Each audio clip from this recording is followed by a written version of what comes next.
Welcome to another nighttime journey with Lieutenant Columbo. As the year winds down and darkness comes earlier, we gather for stories. November brings a particular kind of twilight, that blue hour when the world pauses between day and night, when the air turns crisp and streetlights flicker on one by one. It's a time for reflection, for settling in, for letting go of the day's concerns. Find your most comfortable position. Feel the weight of your body sinking into the mattress. Let your shoulders drop away from your ears. Unclench your jaw. Release whatever tension you're holding in your hands. There's nowhere you need to be, nothing you need to do. Just breathe. Slow and steady. Tonight, we travel to Pasadena, to one of those grand old estates built when California was still young and full of promise. Lieutenant Columbo has been called to investigate a death, a professor, a scholar, a man who spent his life studying the human mind. And as always, nothing is quite as simple as it seems. For those returning, thank you for making this a part of your nighttime ritual. A like helps others discover these stories. For newcomers, welcome to our community of mystery-loving sleep seekers. Your support keeps these stories coming. Now, close your eyes if you wish. Let the world fall away. Let us begin. The light was dying over Pasadena, not the violent death of a summer sunset, all fire and drama, but the gentle fading of a November evening. The sky had moved through its stages bright blue to pale blue, to that peculiar shade of periwinkle that exists only in the moments before true darkness. The San Gabriel Mountains to the north were already deep purple silhouettes against the last light. On South Orange Grove Avenue, where the old mansions stood behind their walls and gates and ancient trees, the streetlights were coming on. One by one, they flickered to life for that familiar amber glow, creating pools of light along the sidewalk. The air had turned cold, unseasonably cold for Southern California. 52 degrees when it should have been closer to 65. People who'd left their homes that morning in shirt sleeves were now hurrying to their cars, arms wrapped around themselves, unprepared. At 847 South Orange Grove, the Caldwell estate occupied half an acre behind a stone wall covered in climbing jasmine. The house itself was a 1923 Craftsman, beautifully maintained, with deep eaves and river rock pillars supporting a wide front porch. Warm light glowed from the windows on the first floor. A light was on upstairs too, in what might have been a study or library, the kind of room where a man might sit in a leather chair with a book and a glass of scotch, watching the day end. But the man who lived in this house would not watch another sunset. In the driveway, a silver Mercedes sedan sat with its driver's door open. The interior light was on, casting a small rectangle of brightness onto the pavement. The car's engine was off, but the keys were still in the ignition. A brown leather briefcase sat on the passenger seat, unopened. On the floor in front of the passenger seat, a paper coffee cup had tipped over, leaving a dark stain on the grey carpet. No one had touched anything yet. The mailbox at the end of the driveway was open, and several envelopes lay scattered on the ground below it, as if someone had been reaching for them when something went wrong. A catalogue, a utility bill, a letter from the university, a magazine about fly fishing. The front door of the house stood slightly ajar, perhaps 6 inches open. No lights were on in the entryway beyond, just darkness and the faint sense of space inside. The cold air smelled like eucalyptus and car exhaust, and something else, something faint, the particular smell of autumn in California, where the seasons change more subtly than elsewhere. Leaves don't fall in great, colorful masses. The air just grows cooler, the light changes. Time moves differently. A mourning dove called from somewhere in the pepper trees that lined the property. Its sound was low and hollow, and somehow lonely.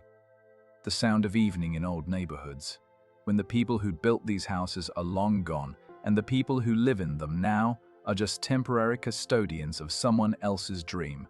Inside the house, in the front hallway at the base of a grand staircase with a carved oak banister, Dr. Martin Caldwell lay on his back on the hardwood floor. He was 58 years old, though he looked older in death than he had in life. He wore grey wool trousers, a white dress shirt with the sleeves rolled to the elbows, and no shoes, just dark socks with a hole beginning to form at the left big toe. His glasses had fallen off and lay a few feet away. One lens cracked. There was blood, but not much. A single wound to the chest, on the left side. The blood had soaked through his shirt and pooled slightly beneath him, but it hadn't spread far. The body had been here for some time.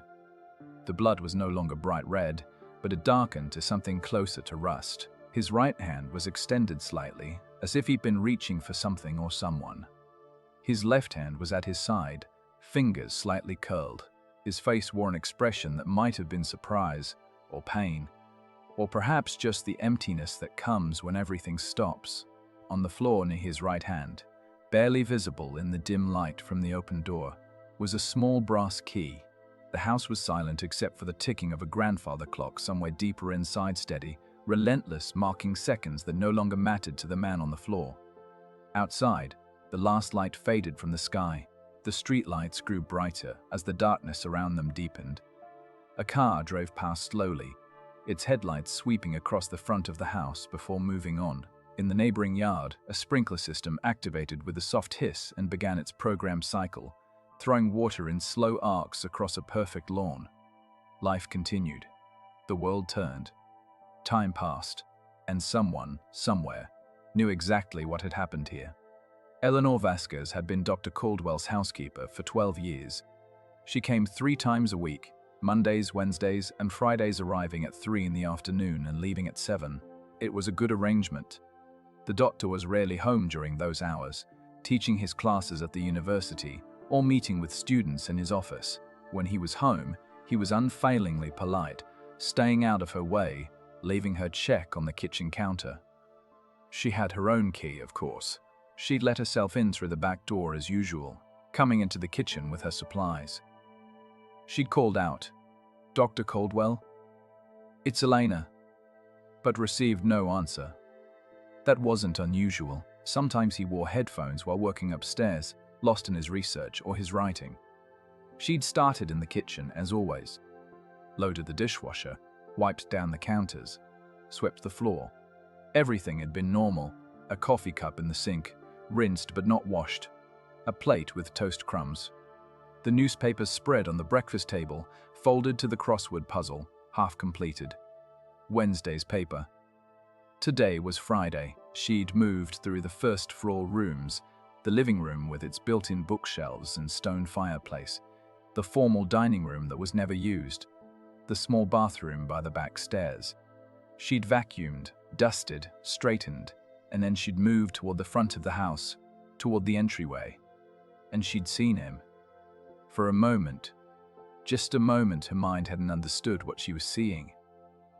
Dr. Caldwell taking a nap on the floor? That made no sense.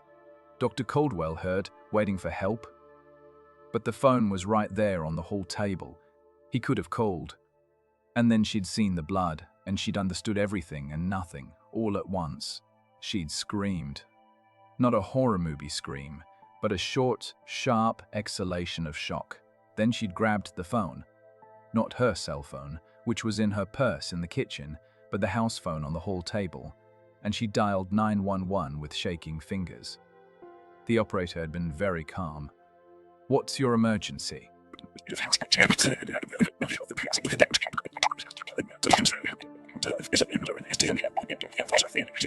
"There's a man, Dr. Caldwell. He's on the floor. There's blood. I think he's dead." "Are you in danger right now, ma'am?" I don't know. I just came in. I'm his housekeeper. I just found him."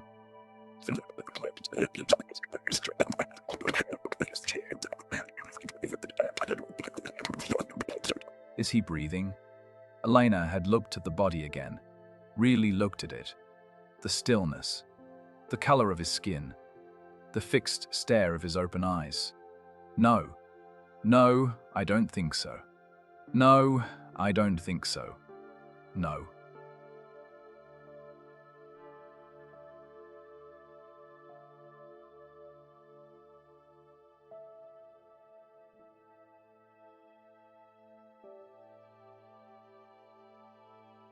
I said, I'm sending officers to your location right now. Don't touch anything. Can you go outside and wait for them? She had.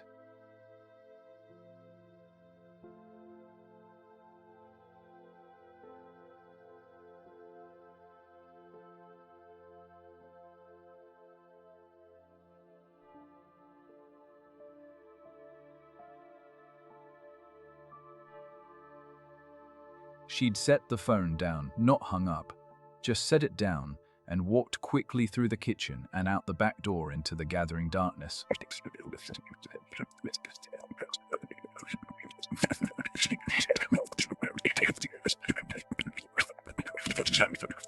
She'd stood in the backyard, hugging herself against the cold she hadn't noticed until that moment, and she'd waited. The police arrived within 4 minutes. 2 patrol cars, lights flashing but no sirens. Officer Chen had been the first through the gate, followed by his partner, Officer Morrison. Elena had met them at the back door, her English suddenly more accented than usual, her hands still shaking. Inside, in the front hall, Dr. Caldwell. He's dead. He's been dead.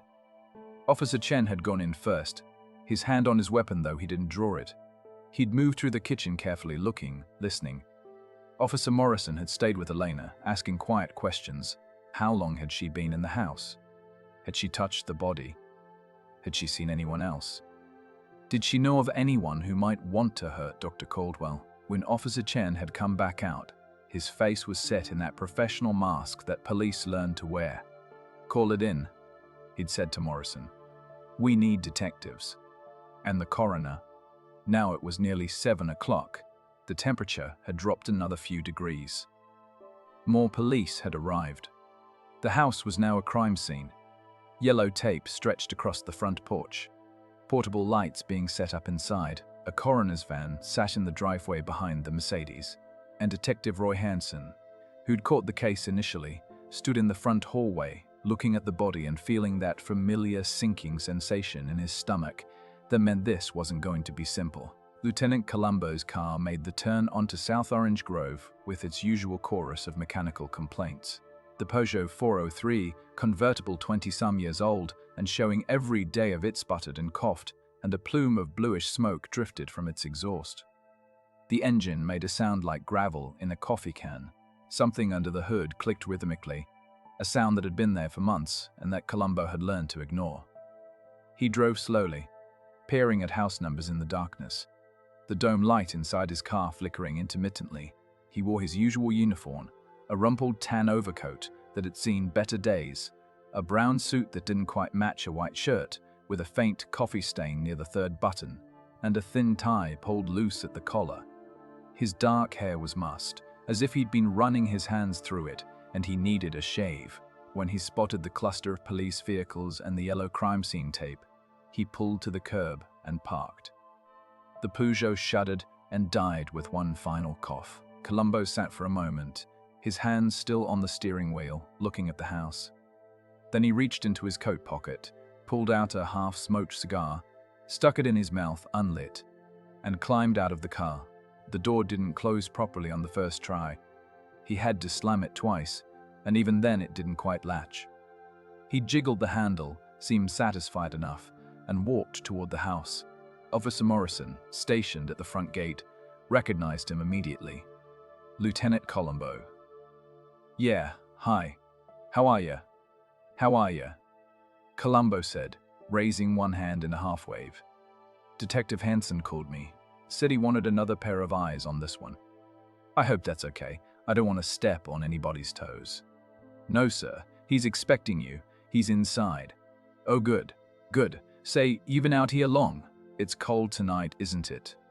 "Unseasonable." "Yes, sir. About 2 hours now." 2 hours? Geez. Well, you must be freezing. Somebody should bring you some coffee." "I would, but I'm not sure where anything is yet, but I'll mention it to somebody inside." Columbo patted the young officer on the shoulder and moved past him toward the house. He paused at the front steps, taking in the scene. The open front door. The lights inside, the coroner's van and the driveway. the Mercedes with its door still open. He walked over to the car, leaned down, looked inside without touching anything, studied the briefcase, the spilled coffee, the keys in the ignition. He said to himself. Then he walked to the mailbox, squatted down with a small grunt, and looked at the scattered envelopes on the ground. He didn't pick them up, just looked. His brow furrowed slightly. Lieutenant, Detective Hansen had emerged from the house. He was in his early 40s, competent and thorough, and smart enough to know when a case was beyond his immediate expertise. Thanks for coming. Oh, no problem at all. Columbo straightened up, one hand on his lower back, as if it pained him. I was just having dinner. My wife made this brisket, you know. And it's really something. She has this recipe from her mother. But anyway, she said, if they need you, you should go. So here I am. What we got. They walked together toward the house. Hansen filled them in as they went. The housekeeper's discovery, the time of death estimated at sometime Wednesday evening based on body temperature and lividity, the single stab wound to the chest that had pierced the heart. No weapon found yet. No signs of forced entry. No signs of robbery. The victim's wallet was still in his pocket, with cash and credit cards intact. So whoever did this, they were let in, Columbo said. Looks that way. Or they had a key. Or it was somebody who was already here. Could be. They stepped into the front hallway. Columbo stopped just inside the doorway, his hands in his coat pockets, and stood very still. He didn't approach the body right away. He just looked. The hallway, the staircase, the placement of the body, the cracked glasses, the small brass key on the floor. The crime scene photographer had finished, but the coroner hadn't moved the body yet. Dr. Andrew Patterson, the medical examiner, crouched beside it, making notes on a clipboard. Doc, Columbo said. How's it going? Lieutenant. Patterson didn't look up. Single wound, as I told Detective Hansen. Very precise. Whoever did this either got extremely lucky or knew exactly where to strike. Straight into the heart. Death would have been fairly quick. Maybe a minute. 2 at the outside. So, he didn't suffer much. No. Small mercies. Columbo's. Columbo nodded slowly. He walked around the body in a wide circle, his eyes moving from the victim to the surroundings and back again. What's with the key? Hansen answered. We don't know yet. Doesn't match the house keys. Might be for a safe or a desk drawer or another door somewhere, Columbo finished. Yeah. He pointed at the body without quite pointing at it. He was reaching for something when he fell. Or someone. Could be. Columbo walked over to the stairs, looked up them. Anybody been upstairs yet? I did a quick walkthrough. Nothing obviously disturbed. The study looks like he'd been working there earlier, papers spread out on the desk, a half-full glass of scotch. But he came downstairs. Why? Doorbell, maybe. Heard a noise. Someone called out. Mur! Mur! Heard a noise. Someone called out. Mur! Columbo walked to the front door, examined the lock, the door frame. No damage here. So he opened the door for somebody. Or somebody opened it from inside. He turned and looked back at the body. Doc, was he killed right there, or was he moved? Blood pattern suggests he died where he fell, or very close to it. So he's standing here, right at the bottom of the stairs, and somebody. Columbo made a vague gesture with his hand. Did they find the weapon yet? Not yet, Hansen said. We're still searching. Probably a knife, medium blade, fairly narrow based on the wound channel. Something from the kitchen. We looked. All the knives are accounted for, and none show signs of recent washing or blood. Columbo nodded, chewing on his unlit cigar. He walked over to the hall table where the telephone sat. Next to it was a small silver tray containing keys, coins, a few business cards, and a pair of reading glasses in a case. What kind of man was he? Columbo asked. What did he do? Hansen consulted his notes. Dr. Martin Caldwell, 58 years old. Professor of psychology at Caltech, actually not Caltech, the university extension. Taught there for 26 years, specialized in trauma and memory, published a few books. Well respected, lived here alone, divorced about 15 years ago, no children. The ex-wife lives in San Diego now, we're notifying her. Trauma and memory, Columbo repeated. That's interesting. What does that mean exactly? How people remember traumatic events, how memory can be unreliable, that sort of thing. He did some consulting work with the police department years ago, actually helping with witness interviews, making sure memories weren't being contaminated. No kidding. So he knew how investigations work. I suppose so. Columbo walked slowly through the first floor, his hands still in his pockets. He looked at everything. The books on the shelves, the photographs on the walls, the mail on the kitchen counter. He opened the refrigerator, peered inside, closed it. He looked at the dishes in the sink, the newspaper on the table. This newspaper is from Wednesday, he said. Yes, sir. The housekeeper noticed that too, so he probably died Wednesday night. And it's Friday night now. Nobody missed him for 2 days. He didn't have classes on Thursday or Friday. The university said he'd cancelled his Thursday office hours, called in Wednesday afternoon and said something had come up. Columbo's eyebrows went up. Wednesday afternoon. So he knew something was going to happen Wednesday night. Or he was planning something. Or both. Columbo returned to the front hallway. He stood looking at the body for a long moment. You know what bothers me? He said finally. What's that? His shoes. He's not wearing any shoes. Hansen blinked. I noticed that. So did I. So he's upstairs, in his study, working. He's got his shoes off, getting comfortable. Then something happens that makes him come downstairs, but he doesn't put his shoes on. Could have been in a hurry. Could have been. But what kind of hurry? If somebody rang the doorbell, would you run downstairs in your socks? Most people would at least slip their shoes on, right? But if it was an emergency, if you heard glass breaking or somebody screaming, then maybe you wouldn't bother with shoes. No signs of forced entry, Hansen reminded him. I know, that's what bothers me. Columbo took the cigar out of his mouth and looked at it. You got anybody we should be talking to? Friends, colleagues, anybody who saw him recently? Hansen flipped through his notebook. The housekeeper gave us a few names. A colleague at the university, Dr. Jonathan Hartley. Also a former student, apparently. She said Dr. Hartley called the house frequently. They were close. Okay, who else? A neighbor, Philip Rudin, lives 2 houses down. He and Dr. Caldwell had some kind of boundary dispute a while back, but the housekeeper said it had been resolved. What kind of dispute? Something about a tree. The tree was on Reardon's property, but the roots were damaging Caldwell's driveway. There were some heated words apparently, but they'd worked it out. Anybody else? A woman named Rebecca Santos. She runs a rare bookstore in Pasadena. Dr. Caldwell was a regular customer. The housekeeper mentioned her because she'd seen them having coffee together a few times. Might have been romantic. Might just have been friendship. Columbo nodded, tucking the cigar back into his mouth. Okay, well I guess we better talk to these people. If it's all right with you, detective, I'd like to have a look at his study upstairs. Of course. They climbed the stairs together, their footsteps creaking on the old wood. The upstairs hallway was dark, except for one room at the end, the study.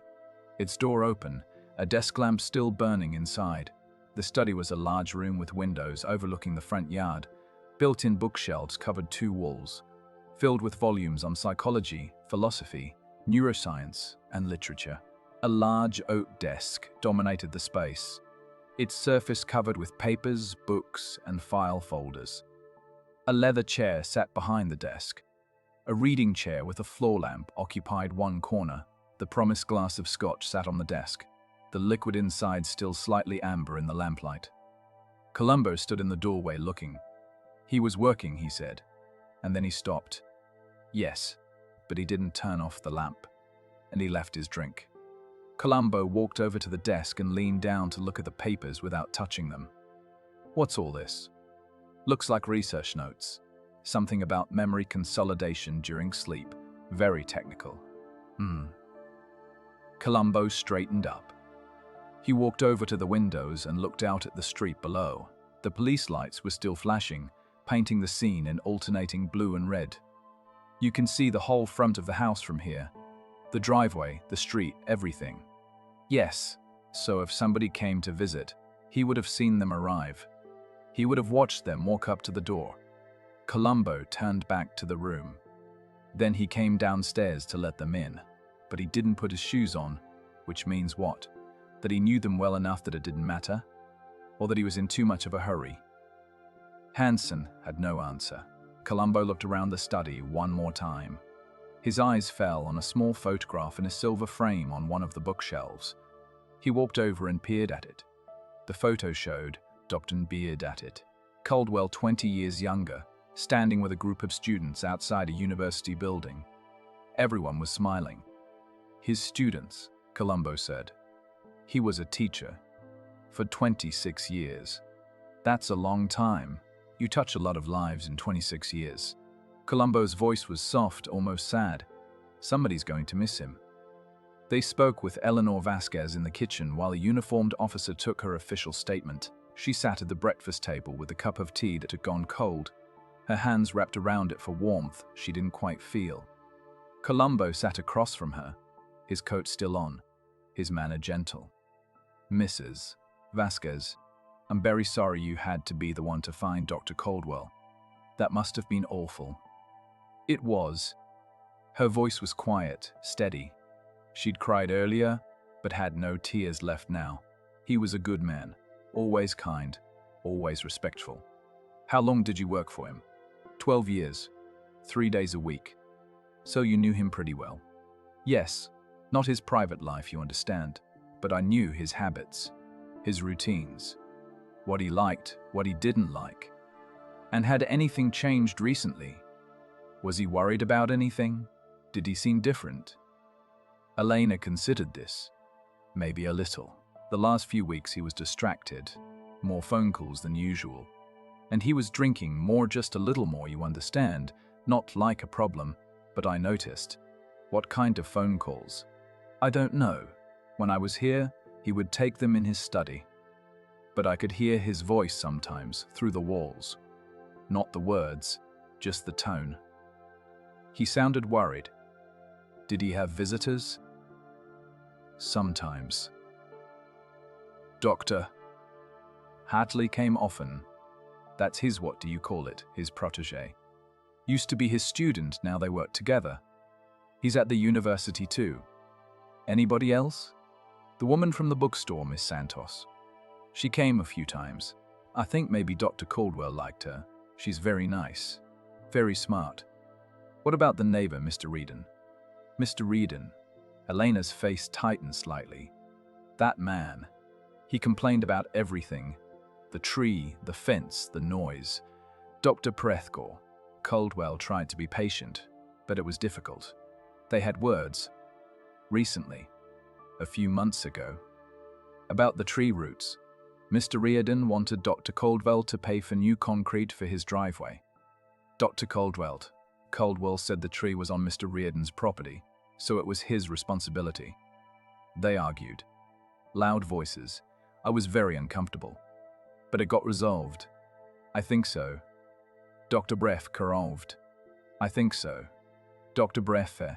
Caldwell had the roots cut, even though he didn't think he should have to. He wanted peace. Columbo nodded. When was the last time you saw Dr. Caldwell alive? Wednesday. I was here Wednesday afternoon, from 3 to 7. He was upstairs in his study, working. When I left, I called up the stairs to say goodbye. He said, "Thank you, Elena. See you Friday." Those were the last words I heard him say. And he seemed normal? Yes, normal. Yes, normal. Did he mention expecting anyone that evening? No. But I wouldn't necessarily know. He didn't always tell me his plans. Columbo stood up slowly, his knees creaking. Mrs. Vasquez, thank you. You've been very helpful. We'll need you to make a formal statement, but Officer Chen will help you with that. And again, I'm sorry. This is a terrible thing. She nodded, her eyes filling again. Outside, Columbo found Detective Hansen conferring with the crime scene techs. "What do they say?" Columbo asked. "No fingerprints that don't belong. No obvious signs of struggle. It's clean. Too clean." "Yeah." Columbo looked up at the house. Somebody knew what they were doing. Or got lucky. Maybe. He didn't sound convinced. "You got an address for this Dr. Hartley? Lives in South Pasadena. We can go tonight, or wait until morning." Columbo checked his watch. It was almost 9. "Let's go now. If he was close to Dr. Caldwell, he needs to know, and I'd like to see his reaction when we tell him." They took Hansen's car, a mercy for which Columbo seemed grateful. "My car's not running so good," he said as he climbed into the passenger seat. "My wife keeps telling me to get a new one, but I don't know. I'm attached to it, you know. We've been through a lot together." The drive to South Pasadena took 15 minutes. Jonathan Hartley lived in a Spanish-style bungalow on a quiet street lined with jacaranda trees. Lights were on inside, and a newer Toyota sedan sat in the driveway. Hansen rang the bell.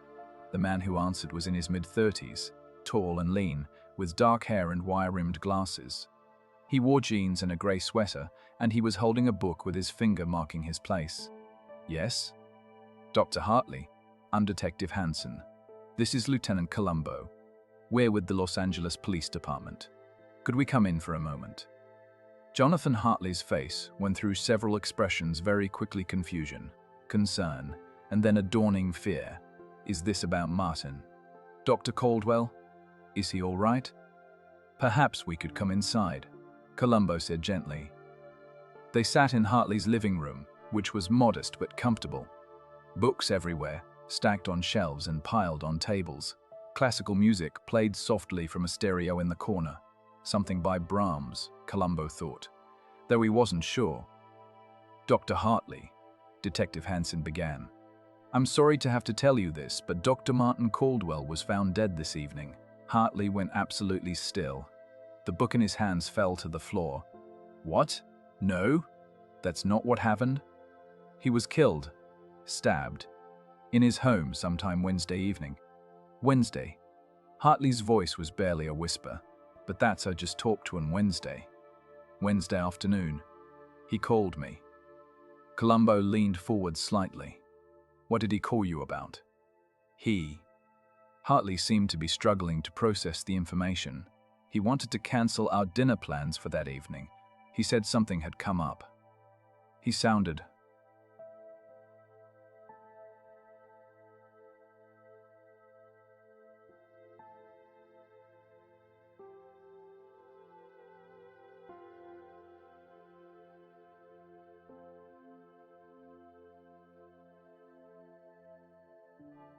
I asked if everything was all right, and he said yes.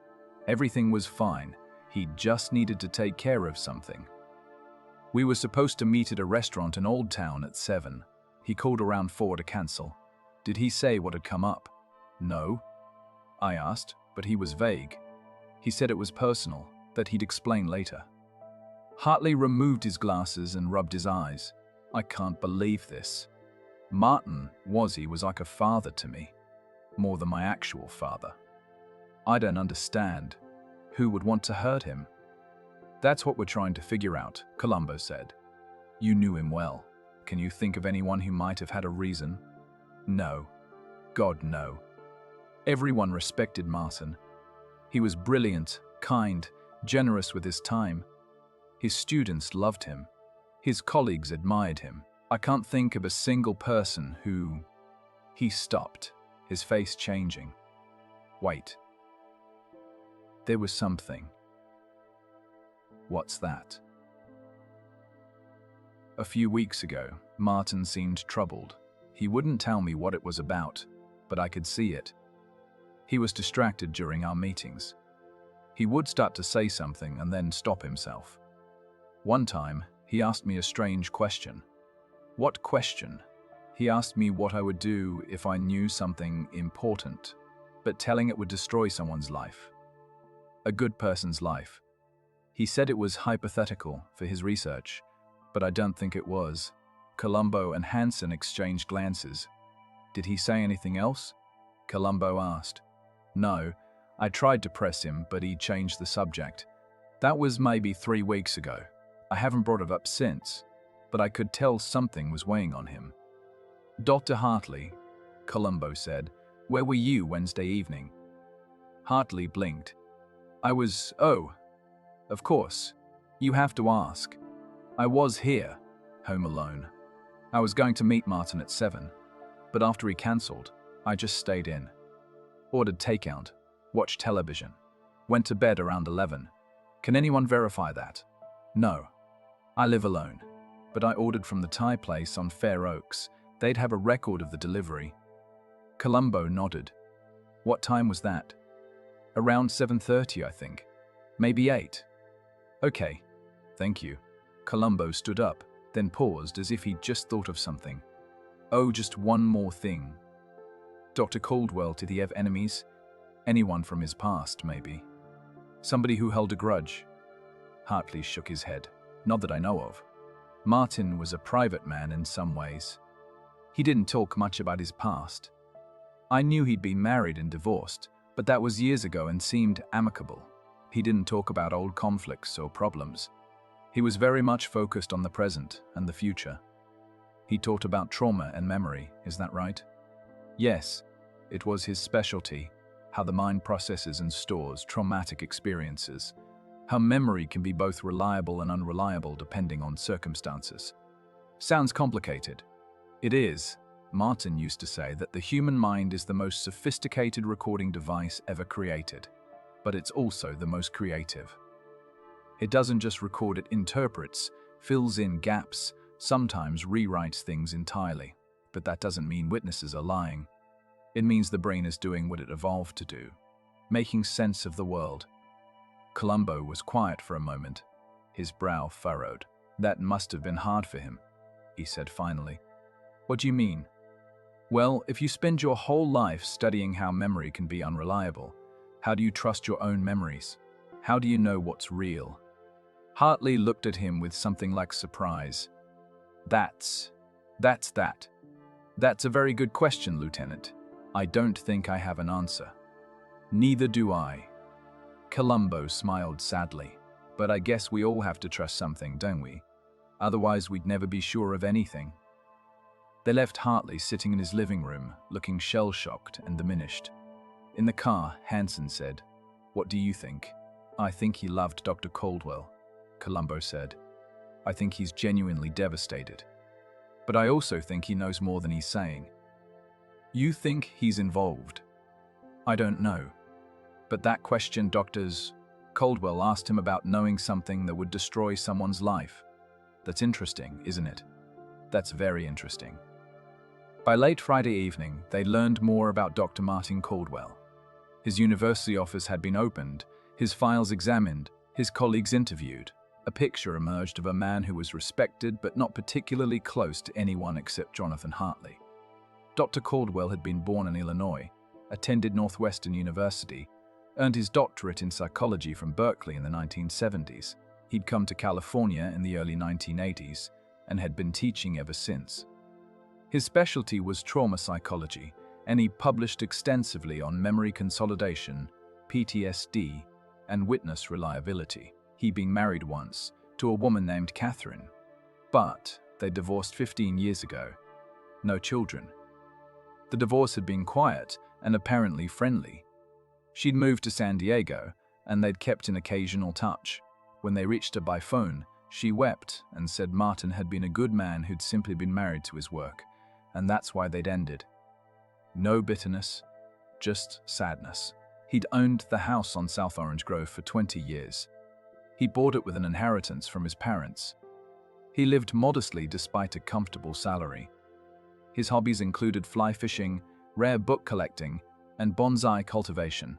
He had a small collection of miniature trees on his back patio, some of them 20 years old, meticulously maintained. He had no criminal record, no debts, no obvious vices. His bank account showed regular deposits and withdrawals, nothing unusual. He'd recently made a large withdrawal. $10,000 in cash, but that had been 3 weeks ago, and the money was nowhere to be found in his house. $10,000, Columbo said when he saw the bank statement. That's a lot of cash. What would he need cash for? Buying something off the books? Hansen suggested. Rare book maybe. Maybe. Or paying somebody off. Blackmail. Could be. Or maybe he was being blackmailed. They sat in Hansen's office at the station, going through documents. It was after midnight now. Columbo had called his wife to say he'd be late. She'd understood, as she always did. Be careful, she'd said. And eat something. You didn't finish your dinner. I will, he'd promised. I love you. Now, he sat with a cup of terrible police station coffee, reading through Dr. Caldwell's old case files. Years ago, Caldwell had consulted for the LAPD on several cases involving witness testimony. He'd helped detectives understand how memory worked, how to interview witnesses without contaminating their recollections, how to identify when someone was confabulating versus lying. One file caught Columbo's attention. From 1983, a convenience store robbery that had turned into a murder. 2 men had held up a store in East LA. The clerk had been killed. There had been one witness, a customer, who'd been in the back of the store and had seen the whole thing. The witness had testified, and both robbers had been convicted and sent to prison. Dr. Ham, Caldwell had been brought in to evaluate the witness's testimony. He'd certified that the witness was credible, that his memory was consistent and detailed, and that there were no signs of confabulation or suggestion. The witness's name had been redacted in the file, as was standard practice. But someone had made a note in the margin. Witness relocated per WPP, Witness Protection Program. Columbo stared at that note for a long time. Detective Hansen, he said slowly. I think I need to make a phone call. Saturday morning came cold and grey. The unseasonable chill had deepened overnight, and a thin fog hung over Pasadena. Columbo hadn't slept much, maybe 3 hours on the couch in Hansen's office, his coat pulled over him like a blanket. They drove back to Dr. Caldwell's house just after dawn. The crime scene tape was still up, but the police presence had diminished to a single officer stationed at the front gate. Inside, the house felt different and daylightless, ominous, more sad. Just an empty house where someone had died. Columbo walked through the rooms again, looking at everything with fresh eyes. The grandfather clock was still ticking. Someone, probably the housekeeper, before she'd left, had closed the refrigerator properly. The newspaper was still on the breakfast table. He went upstairs to the study and sat in Dr. Caldwell's chair, looking at the papers on the desk. Research notes, journal articles, drafts of lectures. A calendar with appointments marked. Wednesday evening had been circled, with a single notation, 7,000 Dochen. JJ for Jonathan, Hansen said, looking over his shoulder. Except he cancelled that, Columbo said. Called Hartley at 4 to cancel. So what happened between when he marked this on his calendar and when he cancelled? Something came up. Yeah, but what? Columbo opened the desk drawers carefully, looking but not disturbing, the usual detritus of an academic life bins, paper clips, old syllabi, letters from students. In the bottom drawer, a bottle of scotch and a sleeve of disposable cups. The file cabinet in the corner was unlocked. Columbo went through it methodically. Files on research projects, files on students, files labeled by year going back decades. In the cabinet's bottom drawer, pushed to the back, was a folder labeled simply Personal 1983. Columbo pulled it out and opened it on the desk.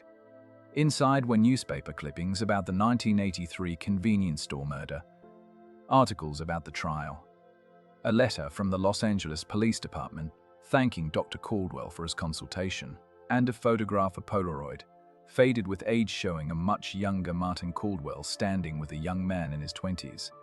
Both were smiling. On the back of the photo, in Caldwell's handwriting, David Reston, August 1983. Columbo stared at the name. David Reston had been the witness in the convenience store murder. The witness who'd gone into witness protection. Detective, Columbo said quietly, I need you to make some calls. It took most of Saturday to get the information they needed. Witness protection files were sealed. But with enough pressure and the right contacts, they were able to confirm that, yes, David Reston had entered the Witness Protection Program in late 1983 after testifying against the two men who'd killed the store clerk. One of those men, Marcus Hale, had died in prison in 1997. The other, Vincent Torelli, had been released on parole 6 months ago. 6 months, Columbo said. And Dr. Caldwell withdrew $10,000 in cash 3 weeks ago.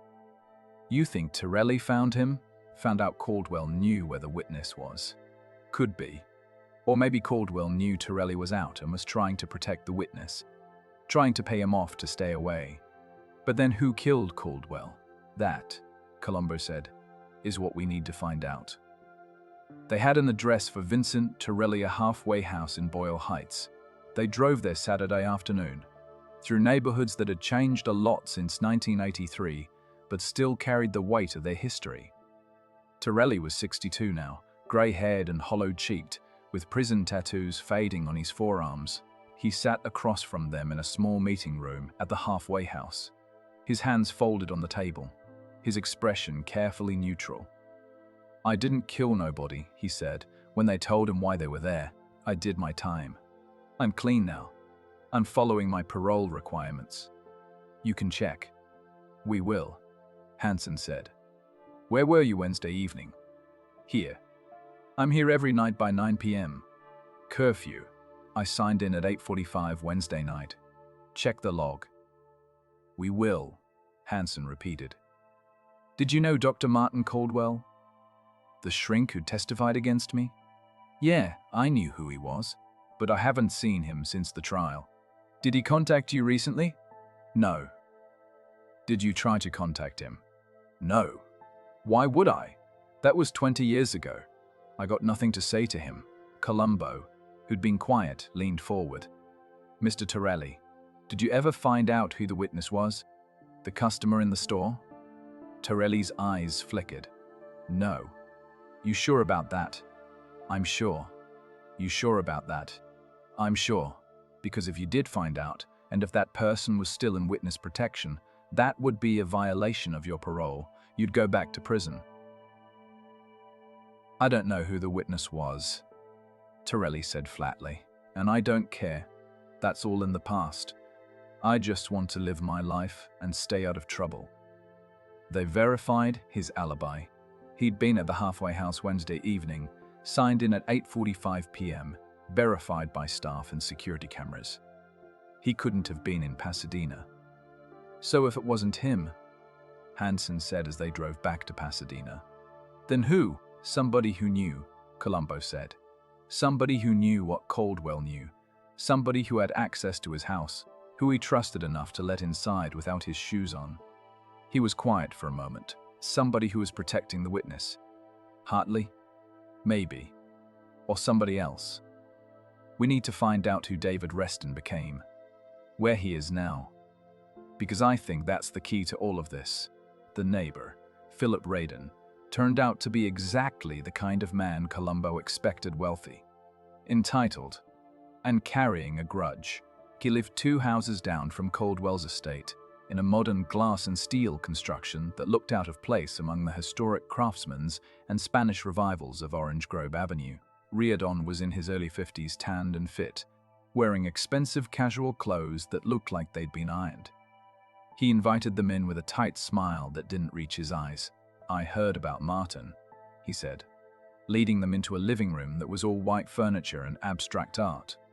Terrible business. Do you know who did it? Not yet, Columbo said. That's why we're talking to everyone who knew him. I understand you and Dr. Caldwell had some disagreements.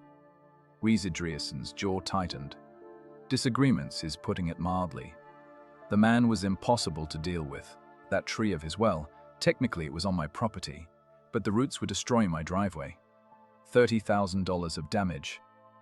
I asked him politely to take care of it. He refused. Said it was my tree, my problem. We had to get lawyers involved.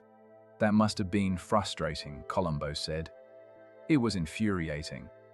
The man had no sense of being a good neighbor. He didn't care that his tree was causing damage. He didn't care that my property value was being affected.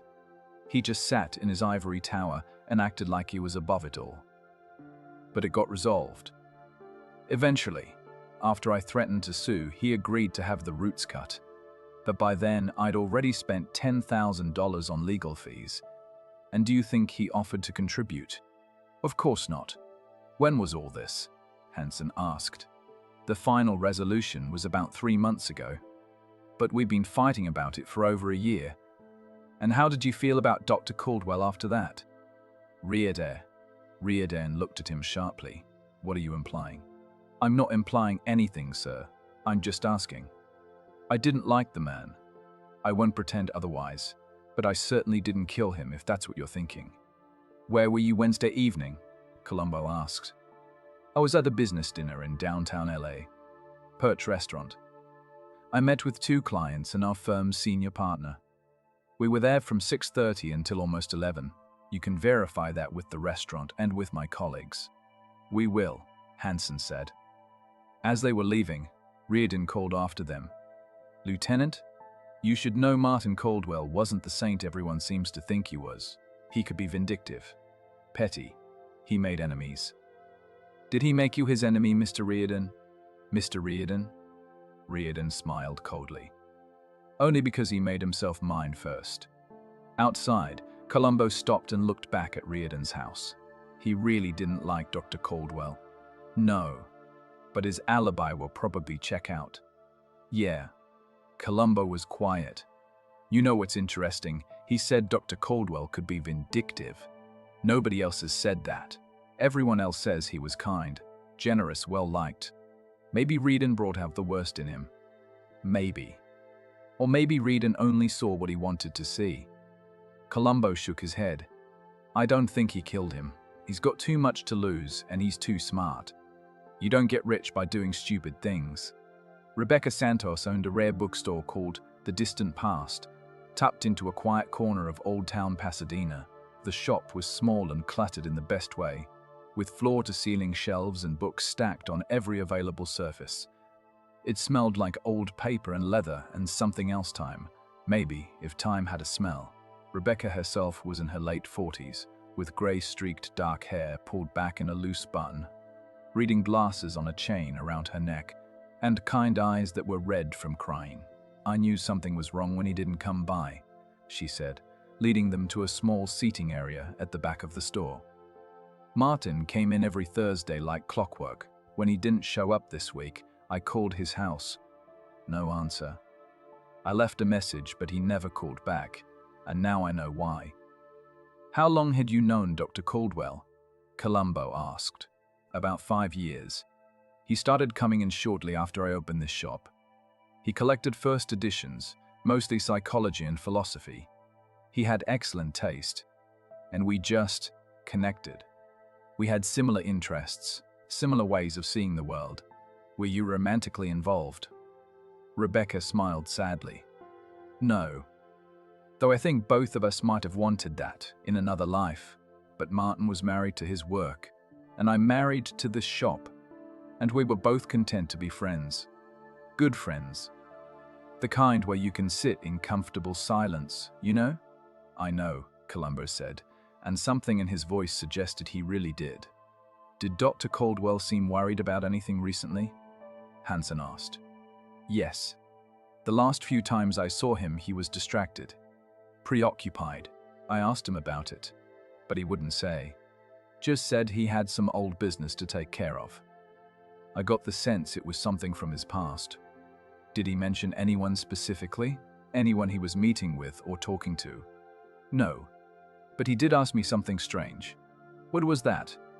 He asked me if I believed in statute of limitations on moral responsibility. If you witness something terrible and you say nothing, and years go by, does your responsibility to speak up ever expire? Or are you always obligated to tell the truth, no matter how much time has passed? Columbo and Hansen exchanged glances. What did you tell him? Columbo asked. I said I thought truth always matters, but context matters too. That sometimes silence is the greater kindness. He seemed troubled by that answer. When was this conversation? About 2 weeks ago. The last time I saw him. Her eyes filled. I wish I'd asked more questions. I wish I'd understood that he was wrestling with something important. Maybe I could have helped. I don't think there's anything you could have done, Columbo said gently. Sometimes people have to work things out on their own. They left Rebecca with a business card and a promise to let her know when they learned more. Outside, the fog had started to lift, and weak sunlight filtered through the marine layer. He was definitely dealing with something from his past, Hansen said. This witness protection thing, it's got to be connected. Yeah, but how? Columbo squinted up at the sky. Let me ask you something. If you're in witness protection, and the person who helped put you there suddenly contacts you after 20 years, what would you think? I'd think the secret was compromised. I'd think I was in danger. Exactly. So if Caldwell contacted this David Reston, or whoever he became, what would Reston's reaction be? Fear. Anger. Maybe gratitude if Caldwell was warning him. Or maybe, Columbo said slowly, maybe protective instinct. Maybe if someone you loved was in danger, someone who'd built a whole new life based on a lie, you'd do anything to protect that life. Even kill. The university was their next stop. Caltech Extension occupied several buildings near the main campus, and Dr. Caldwell's office was in an older structure with high ceilings and tall windows. His department head, Dr. Patricia Morrison, met them in the hallway. She was a woman in her 60s, elegant and composed even in grief. Martin was one of our best, she said, unlocking his office for them. Not flashy, not seeking attention, just consistently excellent. His students adored him. His research was groundbreaking. We devastated. The office was small but organized. Books, papers, a desk with a computer, a guest chair. On the walls, framed diplomas and certificates. One photograph, Dr. Saunders, Caldwell with a group of colleagues at a conference. Everyone holding wine glasses and smiling. Did he have any problems with anyone here? Columbo asked. Any conflicts with other faculty or students or staff? No. Martin was remarkably even-tempered. I can't think of a single serious conflict in all the years I've known him. What about Jonathan Hartley? We understand he and Dr. Caldwell were close. Very close. Jonathan was Martin's star student years ago. Martin mentored him, helped him get his doctorate, brought him on as a colleague when a position opened up. They were like father and son. And that didn't cause any resentment among other faculty or students? Dr. Morrison considered this. Perhaps a little. Favoritism is always noticed. But Martin never let his relationship with Jonathan interfere with his professional judgment, and Jonathan earned everything he achieved. He's brilliant in his own right. Did you know Dr. Caldwell had cancelled his office hours Thursday? Hansen asked. Yes, he called Wednesday afternoon. Said he had a personal matter to attend to. He didn't elaborate, and I didn't pry. Faculty members are entitled to their privacy. They searched the office with Dr. Morrison's permission, but found nothing that seemed relevant. Just the life's work of a dedicated academic research papers, lecture notes, correspondence with other scholars. No threats, no unusual letters, nothing that suggested danger. As they were leaving, Columbo turned back. Dr. Morrison, one more thing. Did Dr. Morrison, one more thing, Caldwell ever talk about his past? Before he came here? Not much. He was a private man. I knew he'd been at Berkeley, and before that Northwestern. But he didn't dwell on the past. He was very focused on the present and future. Did he ever mention witness protection, or a case from 1983? Dr. Morrison's eyebrows rose. No. Why? Just something we're looking into. Thank you for your time. Dr. Patterson, the medical examiner, called Columbo Saturday afternoon with the full autopsy results. Single wound, as I said at the scene, Patterson reported. Blade approximately 6 inches long, 1 inch wide, smooth edge on one side, serrated on the other, consistent with a hunting knife or survival knife. Penetrated between the 4th and 5th ribs, pierced the left ventricle of the heart. Death would have occurred within 60 to 90 seconds. So he was conscious for a minute after he was stabbed, Columbo said. Probably, he would have known he was dying. That's awful. Yes. Time of death, I'm putting at between 7 and 9 p.m. Wednesday evening, based on body temperature, rigor mortis, and stomach contents. What were the stomach contents? Partially digested food consistent with a light lunch sandwich, possibly turkey or chicken, lettuce, tomato, eaten approximately 4 to 6 hours before death, so probably around 2 or 3 p.m. Wednesday. Anything else? Trace amounts of alcohol. Single scotch, I'd estimate, consumed within an hour of death. Blood alcohol content of or 3, well below legal intoxication. The scotch in his study, Columbo said. Most likely. Any defensive wounds? None. He didn't fight back.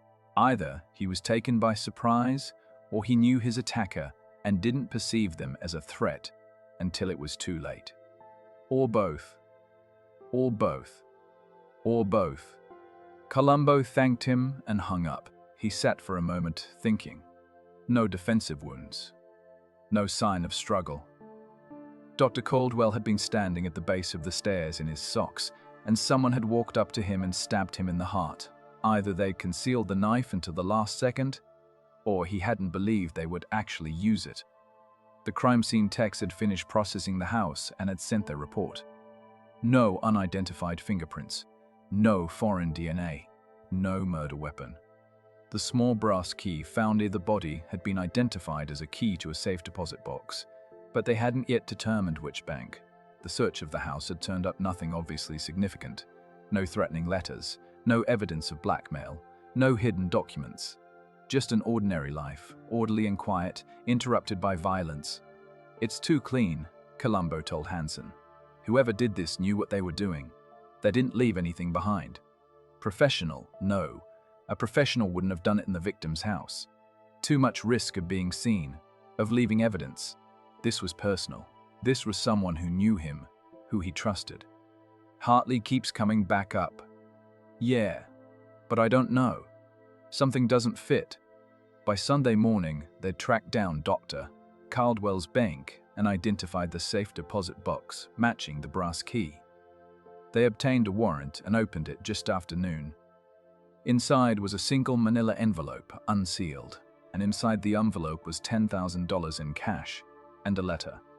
The letter was handwritten, dated 3 weeks earlier. It read, "Martin, I'm writing this because I need you to understand. 20 years ago, you saved my life. You helped me disappear. You gave me a second chance.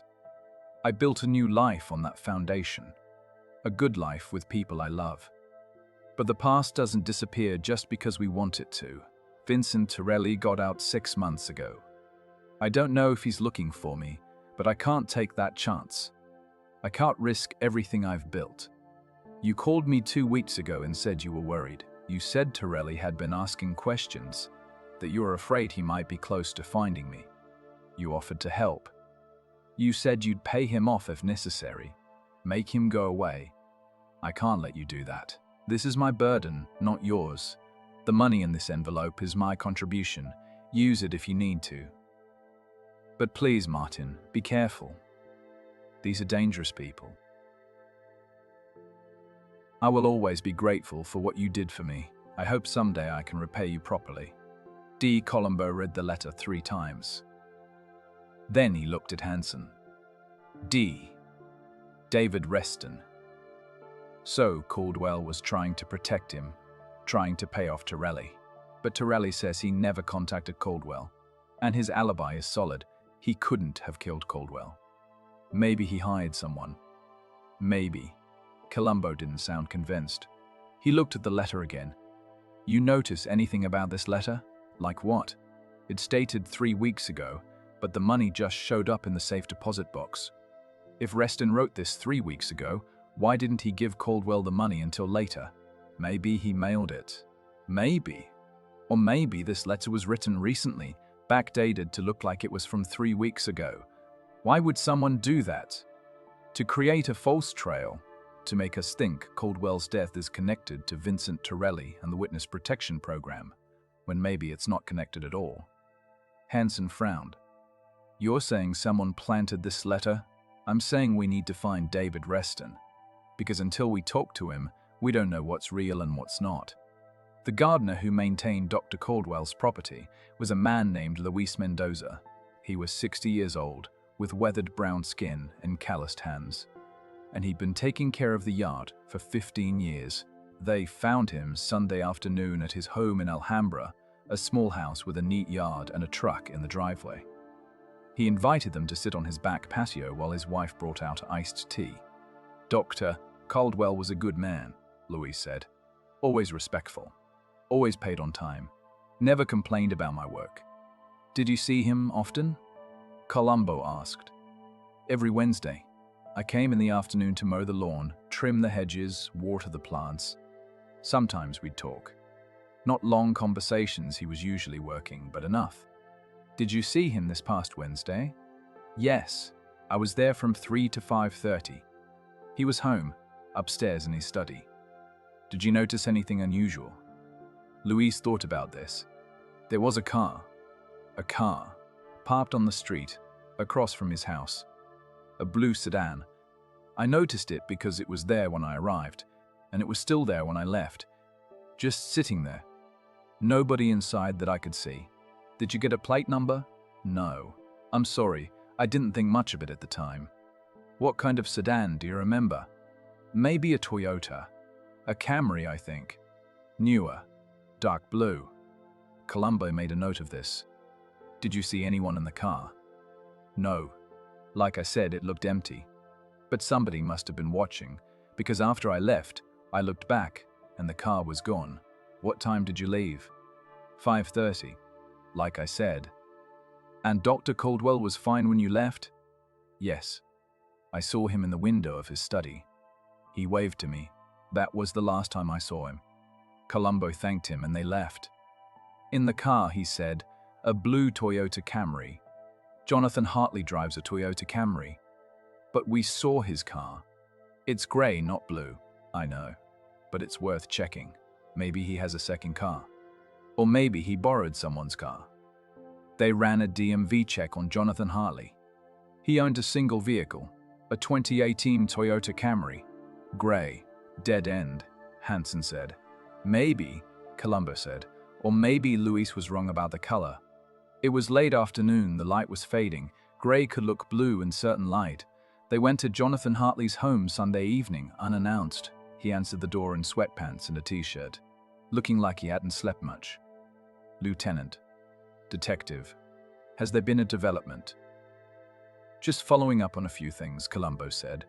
Could we come in? They sat in the same living room as before. The book Hartley had been reading, a collection of essays by Oliver Sacks, was still on the floor where it had fallen. Dr. Hartley, Columbo said, were you parked outside Dr. Prinin, Caldwell's house Wednesday afternoon? Hartley's face went carefully blank. What? A witness saw a grey Toyota Camry parked across from Dr. Caldwell's house Wednesday afternoon. That's the same kind of car you drive. Aye. Hartley stopped. He rubbed his face with both hands. Yes. All right. Yes, I was there. Why didn't you mention that before? Because I knew how it would look. I knew how it would look. I knew you'd think I was involved. Are you involved? No. God, no. I loved Martin. I would never hurt him. So why were you there? Hartley stood up and walked to the window, his back to them. Martin called me Wednesday morning. He said he needed to talk to me, that it was important. I asked if he was all right, and he said yes. He just needed to tell me something. We agreed to meet for dinner that evening, like I told you. But after we hung up, I felt uneasy. Martin sounded strange, worried. So that afternoon, I drove by his house. What time was that?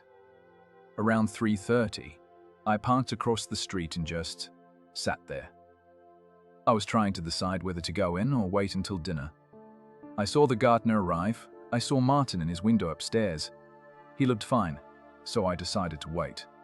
I left around 5:30 and went home. And then he called you at 4 to cancel dinner. Yes, while I was sitting there, watching his house. Did you see him take the call? No. He was upstairs. I couldn't see into his study from where I was parked. Columbo was quiet for a moment. "Dr. Hartley, why didn't you just go in and talk to him? If you were worried, why sit in your car?" Hartley turned back to face them. "Because I was afraid." "Of what?" "Of what he was going to tell me."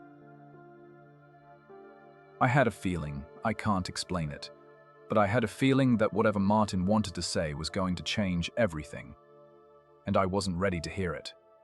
"So you sat in your car for 2 hours?" "Yes. And then I went home. And that night, someone killed him." His voice broke. "If I had just gone inside, if I had just talked to him, maybe he'd still be alive. Or maybe you'd both be dead," Columbo said quietly. "You can't know. I should have protected him. You couldn't have known what was going to happen." Hartley sank back onto the couch, his head in his hands. "I keep thinking about that. What if I'd gone inside? What if I'd cancelled my plans and insisted on taking him to dinner? What if? Columbo understood guilt. He'd seen it enough times in his career. The guilt of survivors, the guilt of those who loved someone who died. It was one of the hardest emotions to carry. "Dr. Hartley," he said gently, "did Dr. Hartley, Caldwell ever mention witness protection to you? Or a case from 1983? Hartley looked up. "No. Why?" "We're trying to understand what Dr. Caldwell was dealing with, what he was worried about. I don't know anything about that. Martin never talked about his past. He was very focused on the present." "Did he have any family? Anyone from before he came to California?" "Not that I know of. He said his parents were dead. No siblings. No children from his marriage. I think I was the closest thing to family he had." The tears came then, finally. "And I failed him." They left Hartley to his grief. Outside, Columbo paused on the sidewalk, looking back at the house. "You believe him?" Hanson asked. "About being there Wednesday?" "Yeah. About why he was there." "I'm not sure. There's something he's not telling us." "You think he killed Caldwell?" "I don't know. But I think he knows more than he's saying. And I think that letter in the safe deposit box might not be what it seems." Monday morning brought a break. The FBI, after significant pressure and paperwork, confirmed that David Reston had been in witness protection from 1983 to 1993. After 10 years, he'd been officially released from the program with a new identity fully established. His new name was Jason Reynolds. And Jason Reynolds lived in South Pasadena, less than 2 miles from Jonathan Hartley's house. More than that, Jason Reynolds was Jonathan Hartley's partner. They'd been together for 15 years. "Jesus," Hanson said when they got the information. Hartley knew. He knew the whole time who Reynolds really was. "And so did Caldwell," Columbo said. "That's why they were close. That's why Caldwell mentored him. He wasn't just helping a student.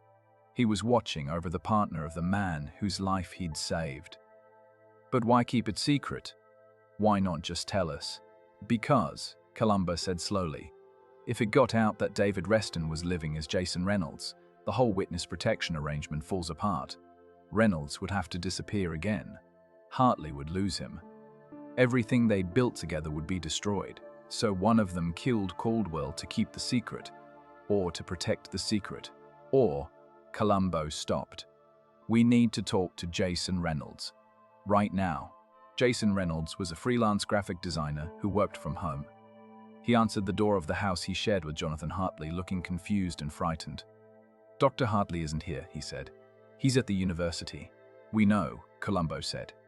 "We're here to talk to you, Mr. Reynolds. Or should I say, Mr. Reston." The color drained from Reynolds' face. They sat in the living room, where they'd spoken to Hartley twice before, but this time they were seeing it differently. This was the home both men shared. The books on the shelves belonged to both of them. The photographs on the walls showed them together. Vacations, holidays, ordinary moments of a life built together. Jason Reynolds was 48 years old, slender and soft-spoken, with sandy hair going grey at the temples. He looked like a man who'd spent decades trying not to be noticed. I haven't been David Reston for 25 years, he said quietly. How did you find out? We're investigating Dr. Caldwell's murder, Columbo said, and the trail led us to you. I didn't kill Martin. Martin saved my life. We know about the convenience store. We know about your testimony. We know you went into witness protection. Reynolds nodded slowly. I was 24 years old. I was in the wrong place at the wrong time. I saw two men kill a store clerk. I testified. They went to prison. The police said I needed witness protection, that the killers had connections, that I'd never be safe otherwise. And Dr. Caldwell helped you. He evaluated my testimony. He was kind to me. He understood how scared I was. After the trial, after I went into the program, he checked on me a few times, made sure I was all right.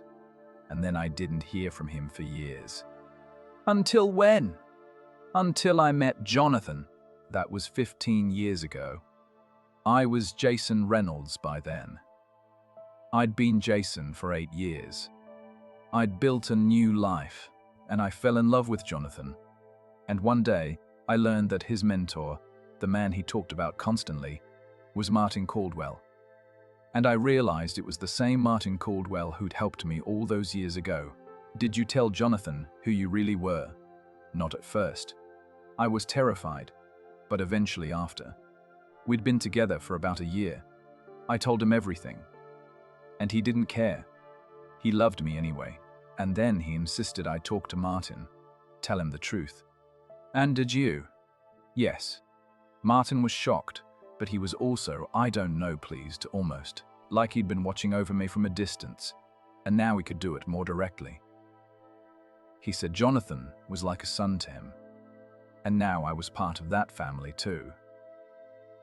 We were all family, and nobody else knew? Nobody. The three of us kept the secret. We had to. If the truth came out, I'd have to disappear again. I can't do that. I can't leave Jonathan. I can't leave my life. Columbo leaned forward. Mr. Reynolds, did Vincent Torelli contact you recently, or try to find you? No. I haven't heard from anyone connected to that old life in years. Did Dr. Caldwell seem worried about anything recently? Reynolds hesitated. Yes. About 3 weeks ago, Martin called me. He said he'd heard that Torelli had been released from prison. He wanted to make sure I was all right, that I was being careful. I told him I was fine, that Torelli had no way of finding me. But Martin was worried. He said he'd handle it, that he'd make sure I stayed safe. Did he say how he'd handle it? No. I told him not to do anything. I told him the best thing was to let it lie, to not draw any attention. But Martin felt responsible for me. He always did. Mr. Reynolds, Columbo said carefully, where were you Wednesday evening? I was here. Home. Working. Jonathan and I were supposed to have dinner together, but he said he had plans with Martin, so I worked late on a project. Jonathan came home around 9. We had a late dinner together. He came home at 9? Yes, around then. And he seemed normal. A little distracted. He said Martin had cancelled their dinner and he wasn't sure why. He was worried about him. Columbo and Hansen exchanged glances. After they left, Hansen said, Hartley said he was home alone all evening, but Reynolds says Hartley came home at 9. Yeah, Columbo said. One of them is lying. Columbo spent Monday afternoon reconstructing timelines, checking and rechecking alibis and making phone calls. The Thai restaurant confirmed that Jonathan Hartley had ordered delivery Wednesday night at 7:47 p.m. The delivery driver had arrived at Hartley's house at 8:15 p.m. and reported that Hartley had answered the door, paid in cash, and seemed normal. But Jason Reynolds said Hartley had come home around 9 p.m., which left 45 minutes unaccounted for.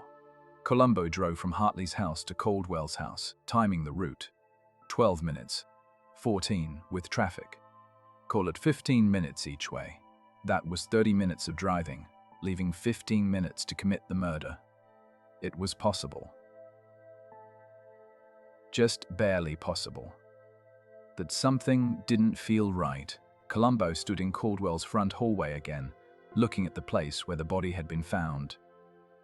He walked upstairs to the study, sat in Caldwell's chair, looked at the view from the window. From here, you could see someone arrive. You could watch them park, walk up the driveway, approach the door. If Caldwell had been up here working and someone arrived, he would have seen them, so he came downstairs to let them in. But he didn't put his shoes on, which meant he knew them well enough that he didn't care about being in his socks. Or he was in too much of a hurry.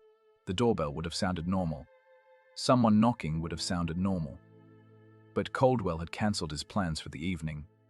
He'd told Hartley something had come up, so he was expecting someone. Or dealing with something. Columbo walked back downstairs. He stood at the front door, imagining. Caldwell opens the door. Someone is there. Someone he knows. Someone he trusts. They talk. Maybe they argue. And then what? The person pulls out a knife, stabs him, just like that. No defensive wounds, no sign of struggle. Either Caldwell was taken completely by surprise, or he didn't believe the person would actually hurt him until it was too late. Columbo looked at the staircase, at the spot where the brass key had been found, at the height of the blood spatter on the wall. And suddenly he understood. Caldwell hadn't been standing when he was stabbed, he'd been sitting on the stairs, which meant he and his killer had been talking, having a conversation. Long enough that Caldwell had sat down tired or distraught or both. And while they were talking, sitting together, the killer had stabbed him, and Caldwell had stood up a reflex, shock, trying to get away, and had taken a few steps before falling at the base of the stairs. The key had fallen from his pocket when he stood up. This wasn't a crime of passion. This wasn't a sudden fight that turned violent. This was planned. The killer had come with a weapon, had engaged Caldwell in conversation, had waited for the right moment, and had struck. Lieutenant, Detective Hansen had come in. We got the phone records from Caldwell's house. And he made 3 calls Wednesday afternoon. One to Jonathan Hartley at 4:05 p.m. Lasted 3 minutes. That's when he cancelled dinner.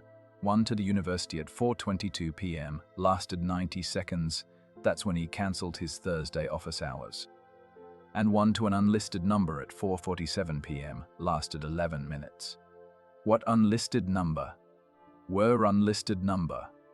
We're still tracking it down, but it's a cell phone, probably a burner. Who would Caldwell be calling on a burner phone? That's what we need to find out. By Tuesday morning, they'd eliminated several possibilities. Philip Roden's alibi checked out completely. He'd been at the business dinner in downtown LA from 6:30 until 11 p.m., verified by restaurant security footage, witnesses, and credit card receipts. There was no way he could have been in Pasadena. Vincent Torelli remained at the halfway house with an airtight alibi. Moreover, phone records showed no contact between Torelli and Caldwell, and no evidence that Torelli had hired anyone to harm Caldwell. The letter from D in the safe deposit box was looking more and more like a plant. Jason Reynolds denied writing it, and when shown the letter, he confirmed it wasn't his handwriting. Someone had written it to create a false trail, to point him toward the witness protection angle. So we're back to Hartley, Hansen said. He had opportunity. He was there Wednesday afternoon. He lied about being home alone all evening. His partner says he came home at 9, which gives him time to have driven to Caldwell's house, killed him, and come back. But what's his motive? Columbo asked. Why would he kill the man he loved like a father? To protect Reynolds. If Caldwell was going to expose Reynolds' identity somehow, Hartley might have killed him to prevent it. But Reynolds says Caldwell was trying to protect him, not expose him. Maybe Reynolds is lying. Maybe.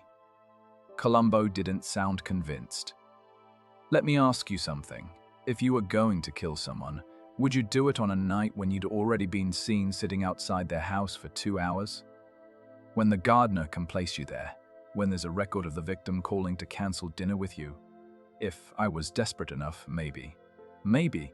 But Jonathan Hartley is smart. He's methodical. He's a psychologist. If he planned to kill Caldwell, he'd have done it more carefully. Unless it wasn't planned. Unless something happened that night that made it necessary. Columbo thought about this. The burner phone. Caldwell called someone on a burner phone at 4047. That's after he cancelled dinner with Hartley.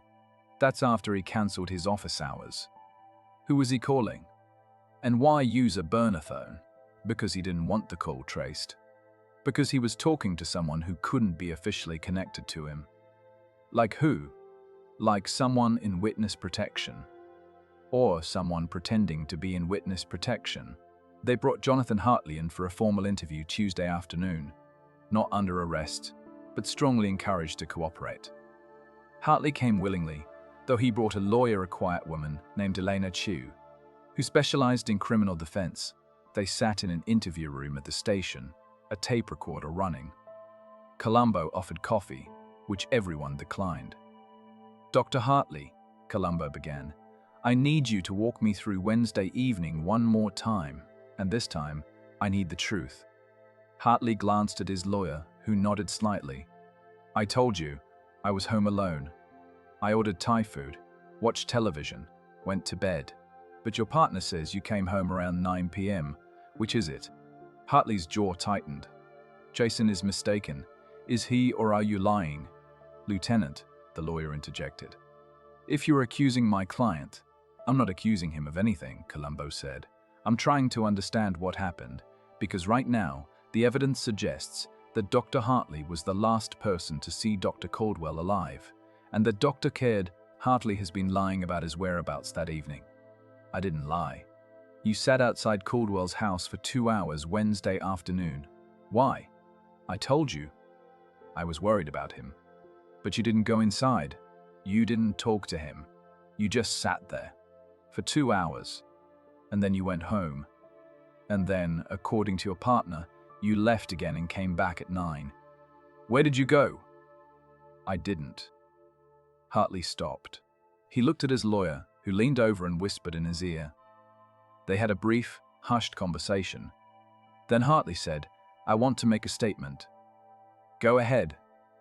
"Jason and I have been arguing recently. About money, about the future.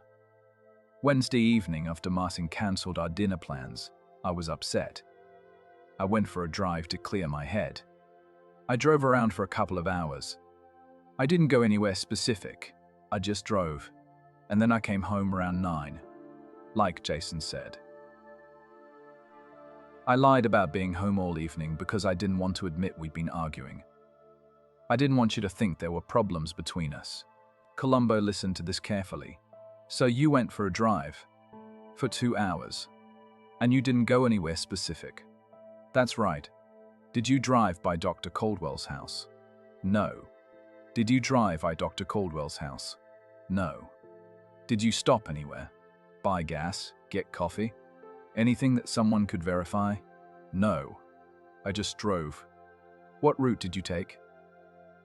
"I don't remember exactly. Around Pasadena, South Pasadena. Just around." "Dr. Juice." "Hartley," Columbo said, leaning forward. "I don't believe you." "Lieutenant," the lawyer began. "No, wait, let me finish. I don't believe you because nothing you said explains the phone call." Hartley blinked. "What phone call?" Hartley blinked. "What phone call?" "The phone call Dr. Caldwell made at 4:47 Wednesday afternoon to a burner phone. An 11-minute call. We traced that phone. We found it in a dumpster behind a gas station in Alhambra, and it had one other call in its history. A call to your cell phone, Sunday afternoon, the day after we first interviewed you." Hartley went very still. "So let me tell you what I think happened," Columbo said. "I think Dr. Caldwell called you Wednesday afternoon to cancel dinner, but then he called you again, on the burner phone, to tell you something he couldn't risk saying on a regular line. Something about Jason. Something about David Reston. And I think whatever he told you made you realize you had to do something. So you went to his house that night, and you killed him." "No," Hartley said. "That's not what happened." "Then tell me what did happen." Hartley looked at his lawyer. She nodded. "Martin did call me on the burner phone," Hartley said slowly. "He told me that Vincent Torelli had contacted him. Not directly, but through an intermediary. Torelli said he knew where David Reston was. He said he knew that Jason Reynolds was David Reston, and he wanted money to keep quiet. How much money? $50,000. Martin said he'd offered $10,000 the money from the safe deposit box, but Torelli wanted $50. Martin said he'd pay it, that he'd protect Jason no matter what. But I told him no. I told him we couldn't pay off Torelli. Even if we paid once, he'd just keep asking for more. It would never end. So what did you suggest? I suggested we go to the police. I suggested we tell the truth and let Jason go back into witness protection if necessary. Martin said no. He said Jason had built a life, that we had built a life together, and he wasn't going to let Torelli destroy that. And then what happened? We argued on the phone for 11 minutes. He said he was going to pay Torelli. I said he couldn't. He said he'd already arranged to meet Torelli Wednesday night to give him the money. I said that was insane. He said it was his decision, and then he hung up. And you let it go? No. I drove to his house. I got there around 7:30. His car was in the driveway. The front door was partly open. I went inside, and I found him. He was already dead. He was lying on the floor at the bottom of the stairs, and there was blood, and he was dead. Columbo watched him carefully. Why didn't you call the police? Because I panicked. Because all I could think was that if the police investigated, they'd find out about Jason, about his real identity, and everything would fall apart. So I left. I drove home. I told Jason that Martin had cancelled dinner. I didn't tell him Martin was dead. I thought maybe if I just stayed quiet, the police wouldn't connect me to it. But you knew we'd find the connection eventually. I hoped you wouldn't. I hoped it would look like a robbery or something random. I know that was stupid. I know I should have called the police right away, but I was trying to protect Jason. By letting a killer go free, I didn't know who killed him. I still don't know. Maybe it was Torelli. Maybe it was someone else. But I know I didn't kill him. When I got there, he was already dead. After the interview, Columbo and Hansen sat in Hansen's office, going through the evidence again. You believe him? Hansen asked. I don't know, Columbo said. Parts of it ring true. Parts of it don't. The story about Torelli demanding money that could be true. But we haven't found any evidence that Torelli contacted Caldwell or anyone else. Maybe the intermediary was lying. Maybe there was no real threat. Maybe. Or maybe Hartley is lying about the whole thing. The problem is, we can't prove he killed Caldwell. We have no physical evidence putting him at the scene after 7:30. We have no murder weapon. We have his claim that Caldwell was already dead when he arrived, and we can't disprove that. Columbo rubbed his eyes. He was tired. They'd been working this case for 4 days now, sleeping little, eating less. His wife had called 3 times to make sure he was all right. His dog probably thought he'd disappeared. There's something we're missing, he said. Some piece that connects everything. Like what? I don't know. But it's there. It's something obvious, something we've seen but haven't understood. He thought about the crime scene, the body at the base of the stairs, the brass key on the floor, the cracked glasses, the open front door. The open front door. The door was open, he said suddenly. What? When the housekeeper arrived Friday afternoon, the front door was slightly open. 6 inches, she said. Why was it open? Maybe Caldwell opened it for his killer. But Hartley says the door was open when he arrived, so if that's true, it means the killer left it open. Why? Most killers close the door behind them. They don't want the body discovered right away. Maybe they were in a hurry. Maybe. Or maybe they wanted it to look like Caldwell had opened the door for someone, like he'd let someone in. But what if he didn't? What if the killer already had a key? We checked. Nobody else had keys except the housekeeper and Caldwell himself. What about that brass key on the floor, the safe deposit box key? Why was it there? It fell out of his pocket when he stood up. But why was it in his pocket? He didn't go to the bank Wednesday. He didn't have any reason to be carrying that key. Unless… Columbo stopped. Unless… what? Unless he was planning to go to the bank, or unless someone was going to take him to the bank to get the money from the safe deposit box. Torelli. Or Torelli's intermediary.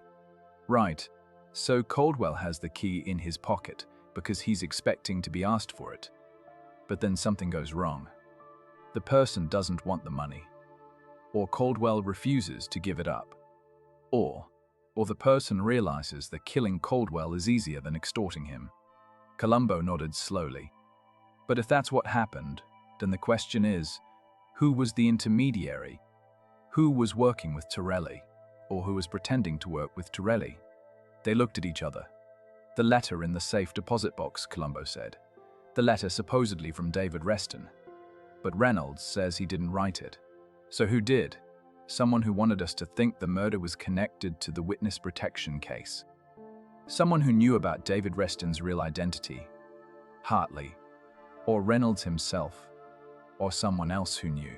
But who else could have known? Columbo couldn't sleep Tuesday night. He lay on the couch in Hanson's office, staring at the ceiling, thinking. At 3 a.m, he got up and made coffee in the break room. He stood at the window, looking out at the dark city, and thought about Dr. Martin Caldwell. A man who'd spent his life studying memory and trauma.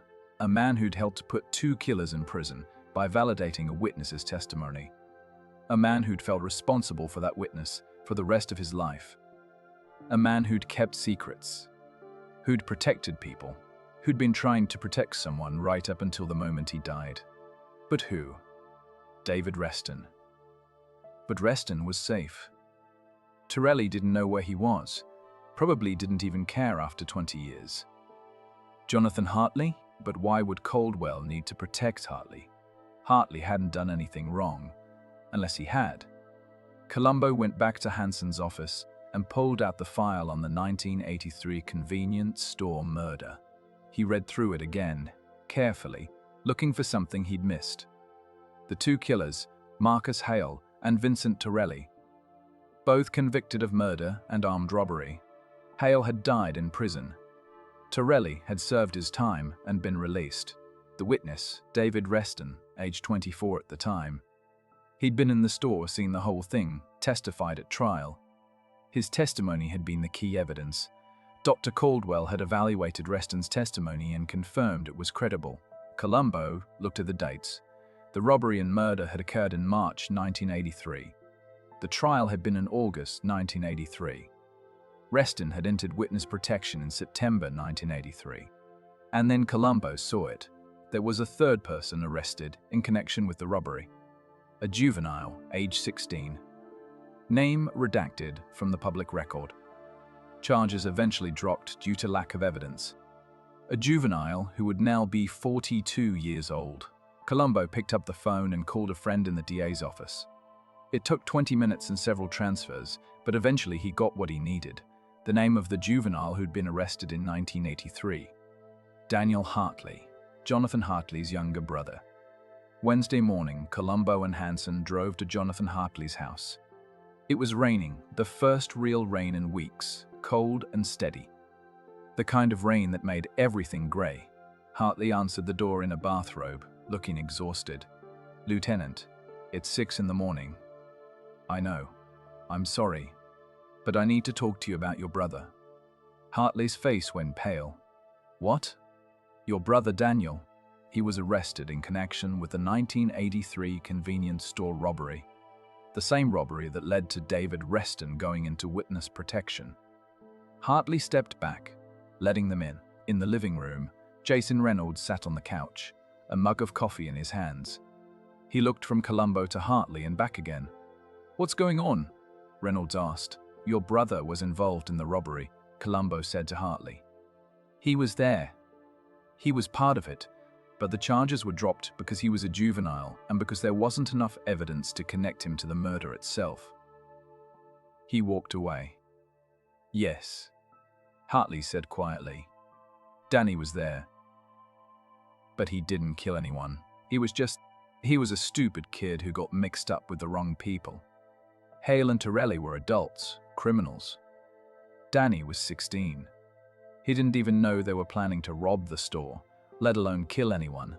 When it happened, he ran. He got away.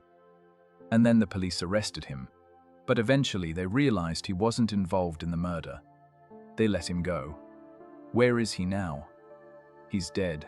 He died 5 years ago. Cancer. Columbo felt a piece shift into place. Dr. Caldwell knew. He knew about your brother.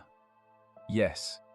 I told him, when Jason and I got together, and I realized Martin was the psychologist from the case. I told him everything. I told him about Danny, about how Danny had been there but hadn't been involved in the murder, about how Danny had spent the rest of his life trying to make up for that mistake. Martin understood. He said Danny had paid enough. But somebody else found out, Columbo said. Somebody else learned that your brother had been there that night, and they threatened to expose it, to ruin your career, your reputation, by association. No, Hartley said. That's not what happened. Then what did happen? Hartley looked at Jason, then back at Columbo. The person who found out was Vincent Torelli.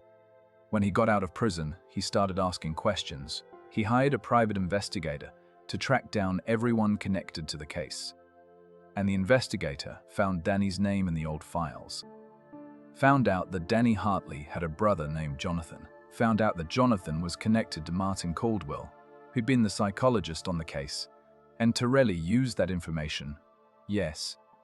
He contacted Martin through the investigator. He said he knew Danny had been there. He said he had evidence, photos, documents, things from the robbery that connected Danny to the scene. He said if Martin didn't pay him, he'd release the information. It would destroy Danny's memory. It would destroy my career. Everything we'd built. But your brother was dead. He couldn't be prosecuted. No. But I could be ruined by association. The university would let me go.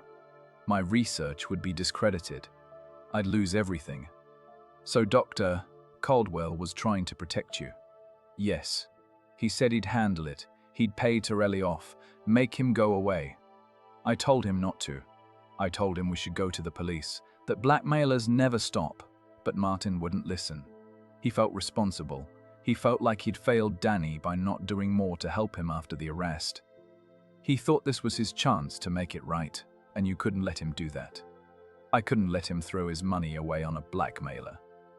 I couldn't let him risk his safety by meeting with a criminal, so I went to his house Wednesday evening to stop him. What time? Around 7:15. I parked down the street so he wouldn't see my car. I walked to the house. The front door was partly open, so I went in. And I found him lying there at the bottom of the stairs, dead. You said 7:30 in your earlier statement. I lied. I was trying to give myself more distance from the time of death.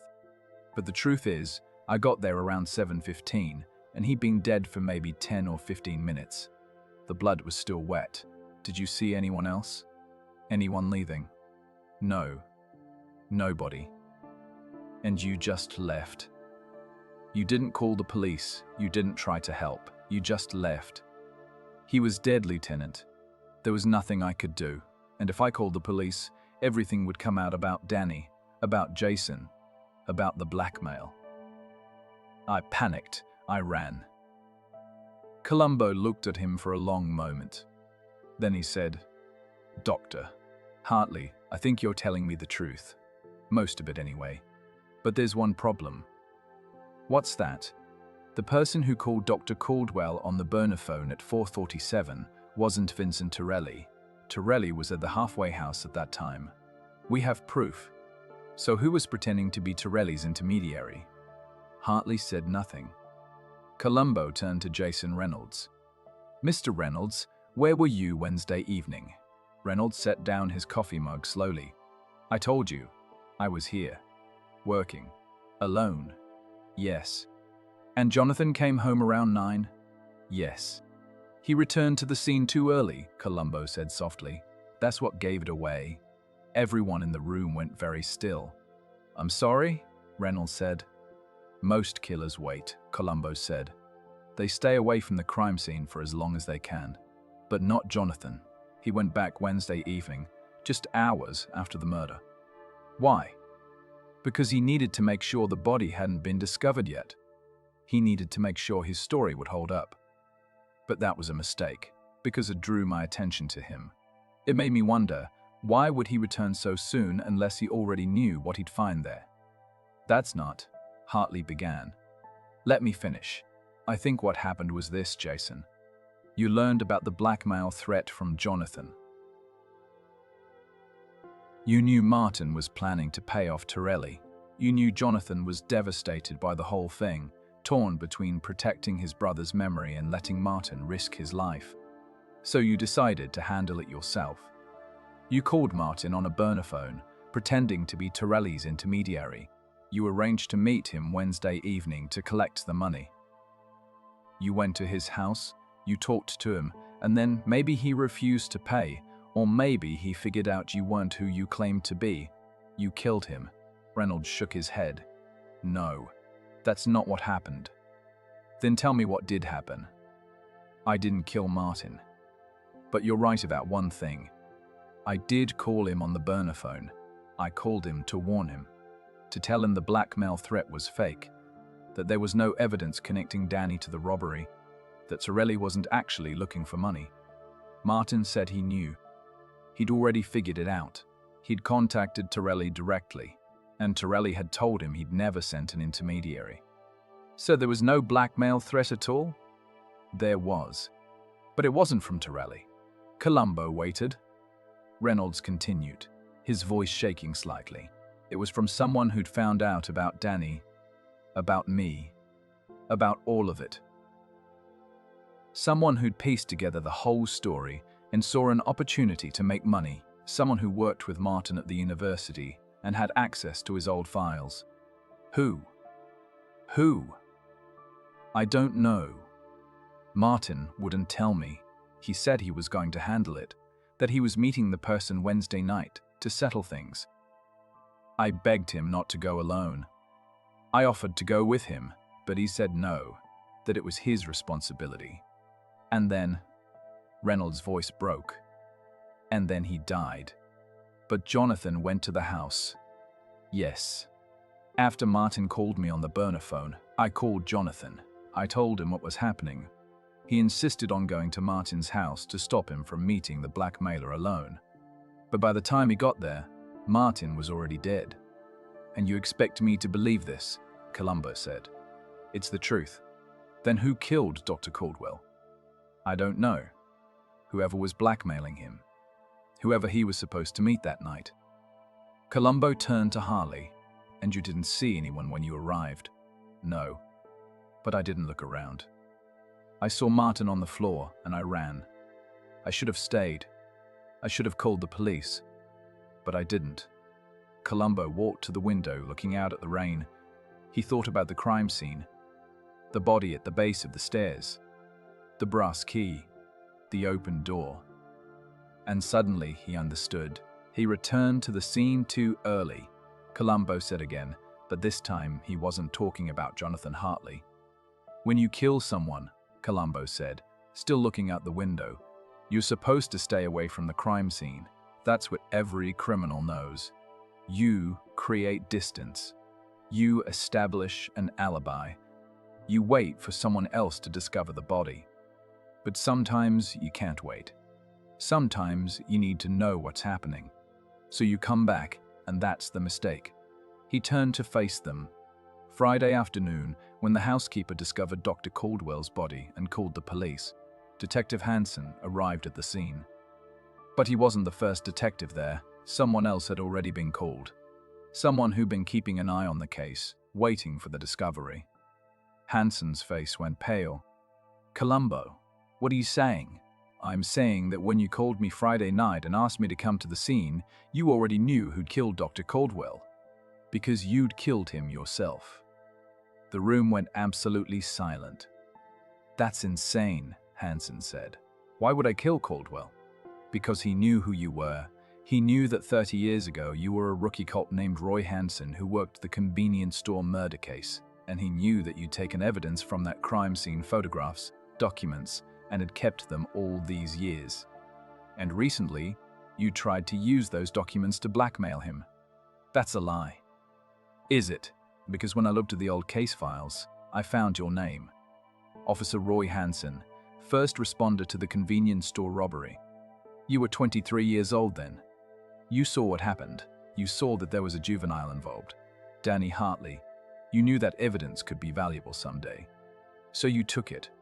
You held on to it for decades, and then, when you found out that Jonathan Hartley was connected to Martin Caldwell, and that Caldwell had worked on the case, you saw an opportunity. You're guessing, am I? Because I also found the bonaphone, the one you used to call Caldwell on Wednesday afternoon. We tracked it down, and we found your fingerprints on it. That was a bluff. They hadn't found fingerprints, but Columbo watched Hansen's face, and he saw the truth there. He refused to pay you, Columbo continued. He said he'd go to the police instead. He'd expose your extortion. So you went to his house Wednesday evening. You had a key. You'd made one earlier when you'd visited to case the place. You let yourself in. You found him sitting on the stairs, waiting, hoping you'd change your mind. And you killed him, one quick stab to the heart. You thought you'd covered your tracks. But you made one mistake. You came back to the scene too early.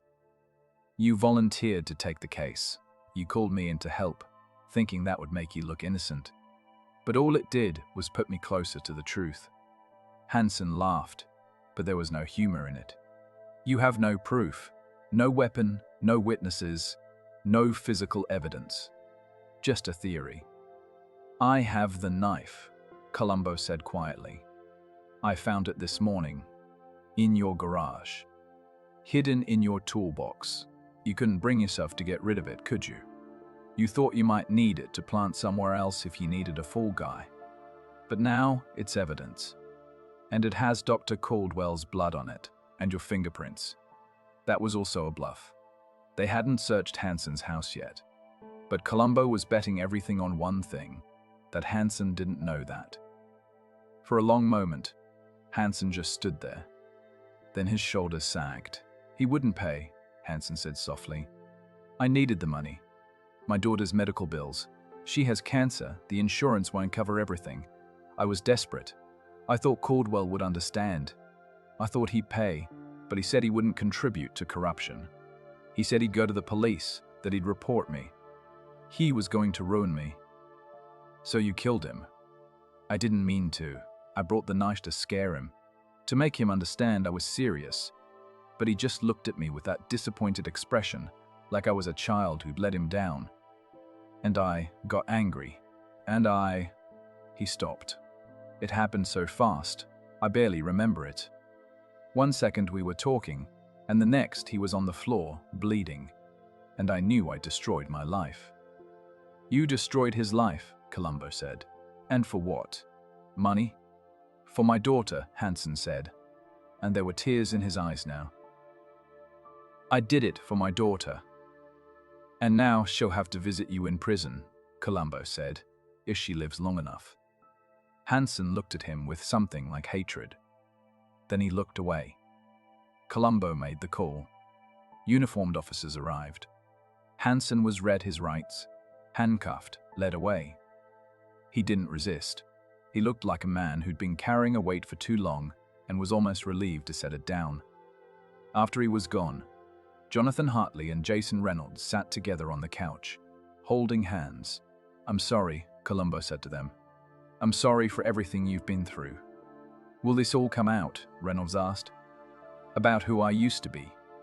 I'll do everything I can to keep it quiet, Columbo said. You're not part of the case. You're just two people who were connected to the victim. That's all the reports need to say. Thank you. Columbo nodded. He stood to leave, then paused. Dr. Hartley, one more thing. Yes, your brother, Danny. Dr. Caldwell believed he deserved a second chance. I think he was right. We all deserve second chances, even those of us who make terrible mistakes. Hartley's eyes filled with tears. Thank you, Lieutenant. Outside, The rain had stopped. The clouds were breaking up, and pale sunlight was filtering through. Columbo stood on the sidewalk for a moment, breathing in the cool, clean air. His phone rang. His wife. "Hi, honey," he said. "Yeah, I'm okay. Yeah, we solved it. I'll tell you about it when I get home." "Is there any of that brisket left?" "Good. I'm starving. I'll be there in an hour. Love you too." He climbed into his Peugeot, which started on the third try with its usual symphony of complaints. He pulled away from the curb and drove toward home, toward his wife and his dog and his ordinary life. Behind him, the city went on.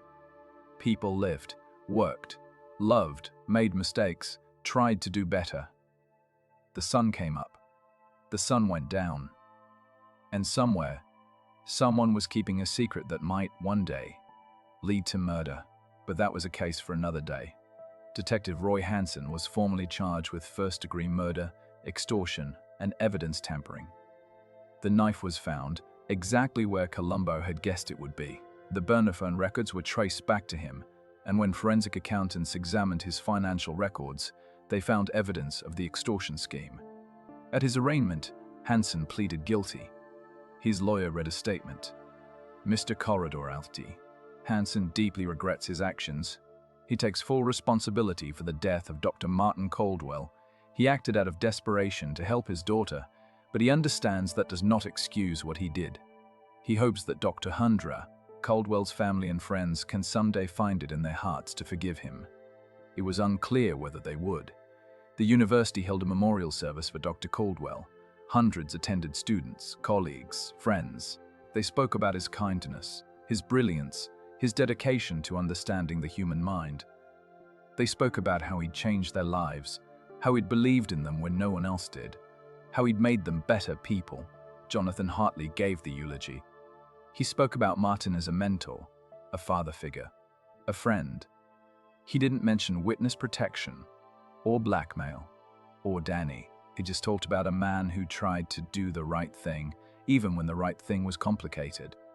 Rebecca Santos from the bookstore sat in the front row and cried quietly throughout the service. Eleanor Vasquez, the housekeeper, placed a bouquet of flowers on the casket white roses, which had been Dr. Caldwell's favorite. Jason Reynolds stood next to Jonathan throughout, holding his hand. Dr. Vati. Caldwell was buried in a cemetery in Altadena with a view of the mountains he'd loved. His gravestone was simple: Martin Caldwell, 1940-1998. Teacher, scholar, friend. Vincent Torelli, when informed of the murder and the circumstances, released a statement through his parole officer. "I had nothing to do with Dr. Caldwell's death. I served my time. I'm trying to live a clean life. I'm sorry for his family's loss." David Reston's real identity remained protected. The police reports referred to him only as a witness from a previous case. His new life as Jason Reynolds continued, undisturbed. And slowly, the world moved on. The house on South Orange Grove was put up for sale. Dr. Caldwell's books were donated to the university library. His bonsai trees were adopted by the botanical garden. His research papers were archived for future scholars. He touched so many lives. And in the end, that was what mattered. 2 weeks later, Columbo sat in his office, finishing the paperwork on the Caldwell case. It was late afternoon, and the building was quiet. Most people had gone home for the day. He thought about Roy Hansen, about how a good cop, a decent man, had been driven by desperation to do something terrible, about how quickly a life could unravel. He thought about Jonathan Hartley and Jason Reynolds, about how they built a life together on a foundation of secrets, and how those secrets had almost destroyed them. He thought about Dr. K.R. Caldwell, sitting on his stairs Wednesday evening, waiting to meet a blackmailer, hoping to protect the people he loved, not knowing he had only minutes left to live. The phone on his desk rang. He picked it up. "Columbo, it's Patterson, from the ME's office. I'm going over some old files, and I found something interesting about the Caldwell case." "What's that?" "The stomach contents I analyzed. The sandwich he'd eaten hours before death. I did some additional testing. There were traces of a very specific type of cheese in that sandwich. Manchego, aged 3 years. Very expensive, very distinctive. Not the kind of thing most people have in their refrigerator. Okay, what does that mean? It means Dr. Caldwell probably didn't make that sandwich at home. He probably bought it, or someone brought it to him. I thought you might want to know. Thanks, Doc. Columbo hung up and made a note in the file. It didn't change anything. The case was solved. Hansen had confessed. But it was another piece of the puzzle. Another detail that helped paint the full picture of Dr. Caldwell's last day. That's what investigation was, really. Collecting details, fitting them together. Trying to understand not just what happened, but why. Trying to see the human beings at the center of the tragedy, not just the crime. He closed the file and put it in his desk drawer. Case closed. His wife called. Are you coming home? Yeah, I'm leaving now. Good. I made pot roast. With those little potatoes. With the little potatoes. You're a saint. I'll be there in 20 minutes. He put on his rumpled coat, picked up his keys, and walked out of the office. The Peugeot was parked in its usual spot, looking tired and old and faithful. He patted the hood affectionately. Come on, he said to the car. Let's go home. The drive home took him through neighborhoods he knew well, past the taco stand, where he sometimes stopped for lunch, past the dry cleaner, where his wife took his suits, though she said it was a losing battle, past the pet store where they'd bought their dog's last birthday present. At a red light, he sat and watched people crossing the street. A young couple holding hands, an old man with a cane, a mother with 2 children, all of them living their lives, carrying their own secrets, their own joys and sorrows. He thought about how thin the line was between order and chaos, how one bad decision, one moment of desperation, could change everything, how everyone was capable of terrible things under the right or wrong circumstances. But also how most people, most of the time, chose to be decent, to do the right thing, to help each other, to build instead of destroy. The light turned green. He drove on. When he got home, his wife met him at the door with a hug. You look exhausted, she said. I am exhausted. Come eat. Then you can tell me about it. They sat at the kitchen table, and he ate pot roast with little potatoes and green beans, and he told her about the case. She listened, as she always did, with complete attention. She asked good questions. She understood things without him having to explain. That poor man, she said when he finished. Dr. Caldwell. He was just trying to help people. Yeah, but sometimes helping people gets complicated. Everything gets complicated. She said, that's life. Yeah. After dinner they sat on the couch and watched television. A game show, something mindless and comforting. The dog, a basset hound named Dog, because Columbo wasn't creative with names, lay at their feet, snoring softly. Around 10 o'clock, his wife said, you should go to bed. You need sleep. In a minute.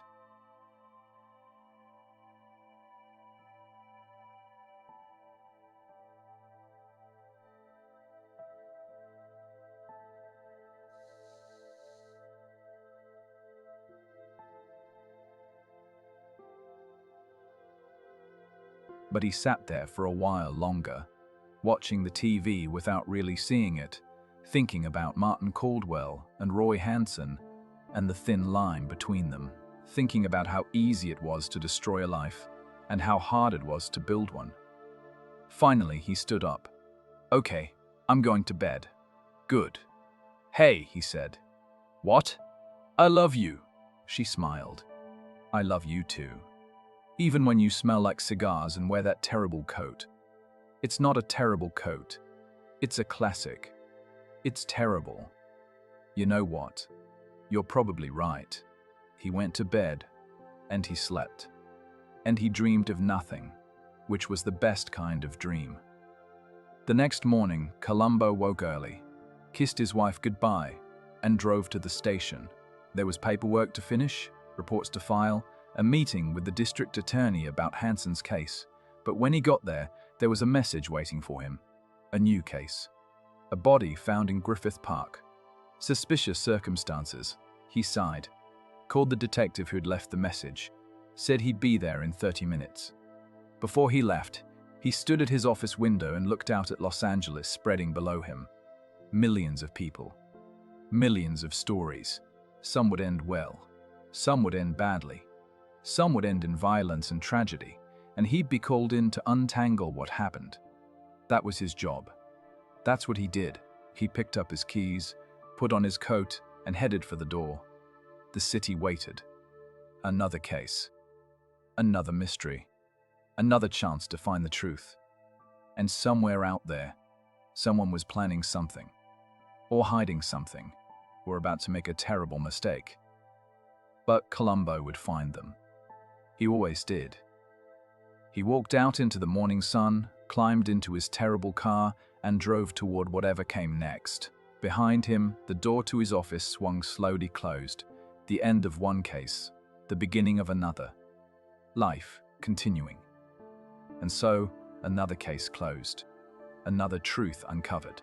Lieutenant Columbo has returned to his life, his wife, his rumpled car. The city sleeps around him. In this case, the title held the key. He returned to the scene too early. Detective Hansen couldn't stay away. He needed to control the investigation, to make sure nothing pointed back to him.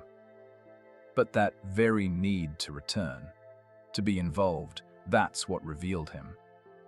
Most criminals know to stay away from the crime scene, to create distance, but Hansen came back too early, and that mistake led Columbo straight to the truth. It's often like that, isn't it? The thing we can't help doing, the pattern we can't break, that's what reveals us. Columbo knows this. He knows that everyone has tells, habits, things they can't quite hide. He watches, he listens, and he finds those patterns. And slowly, patiently, he uncovers the truth.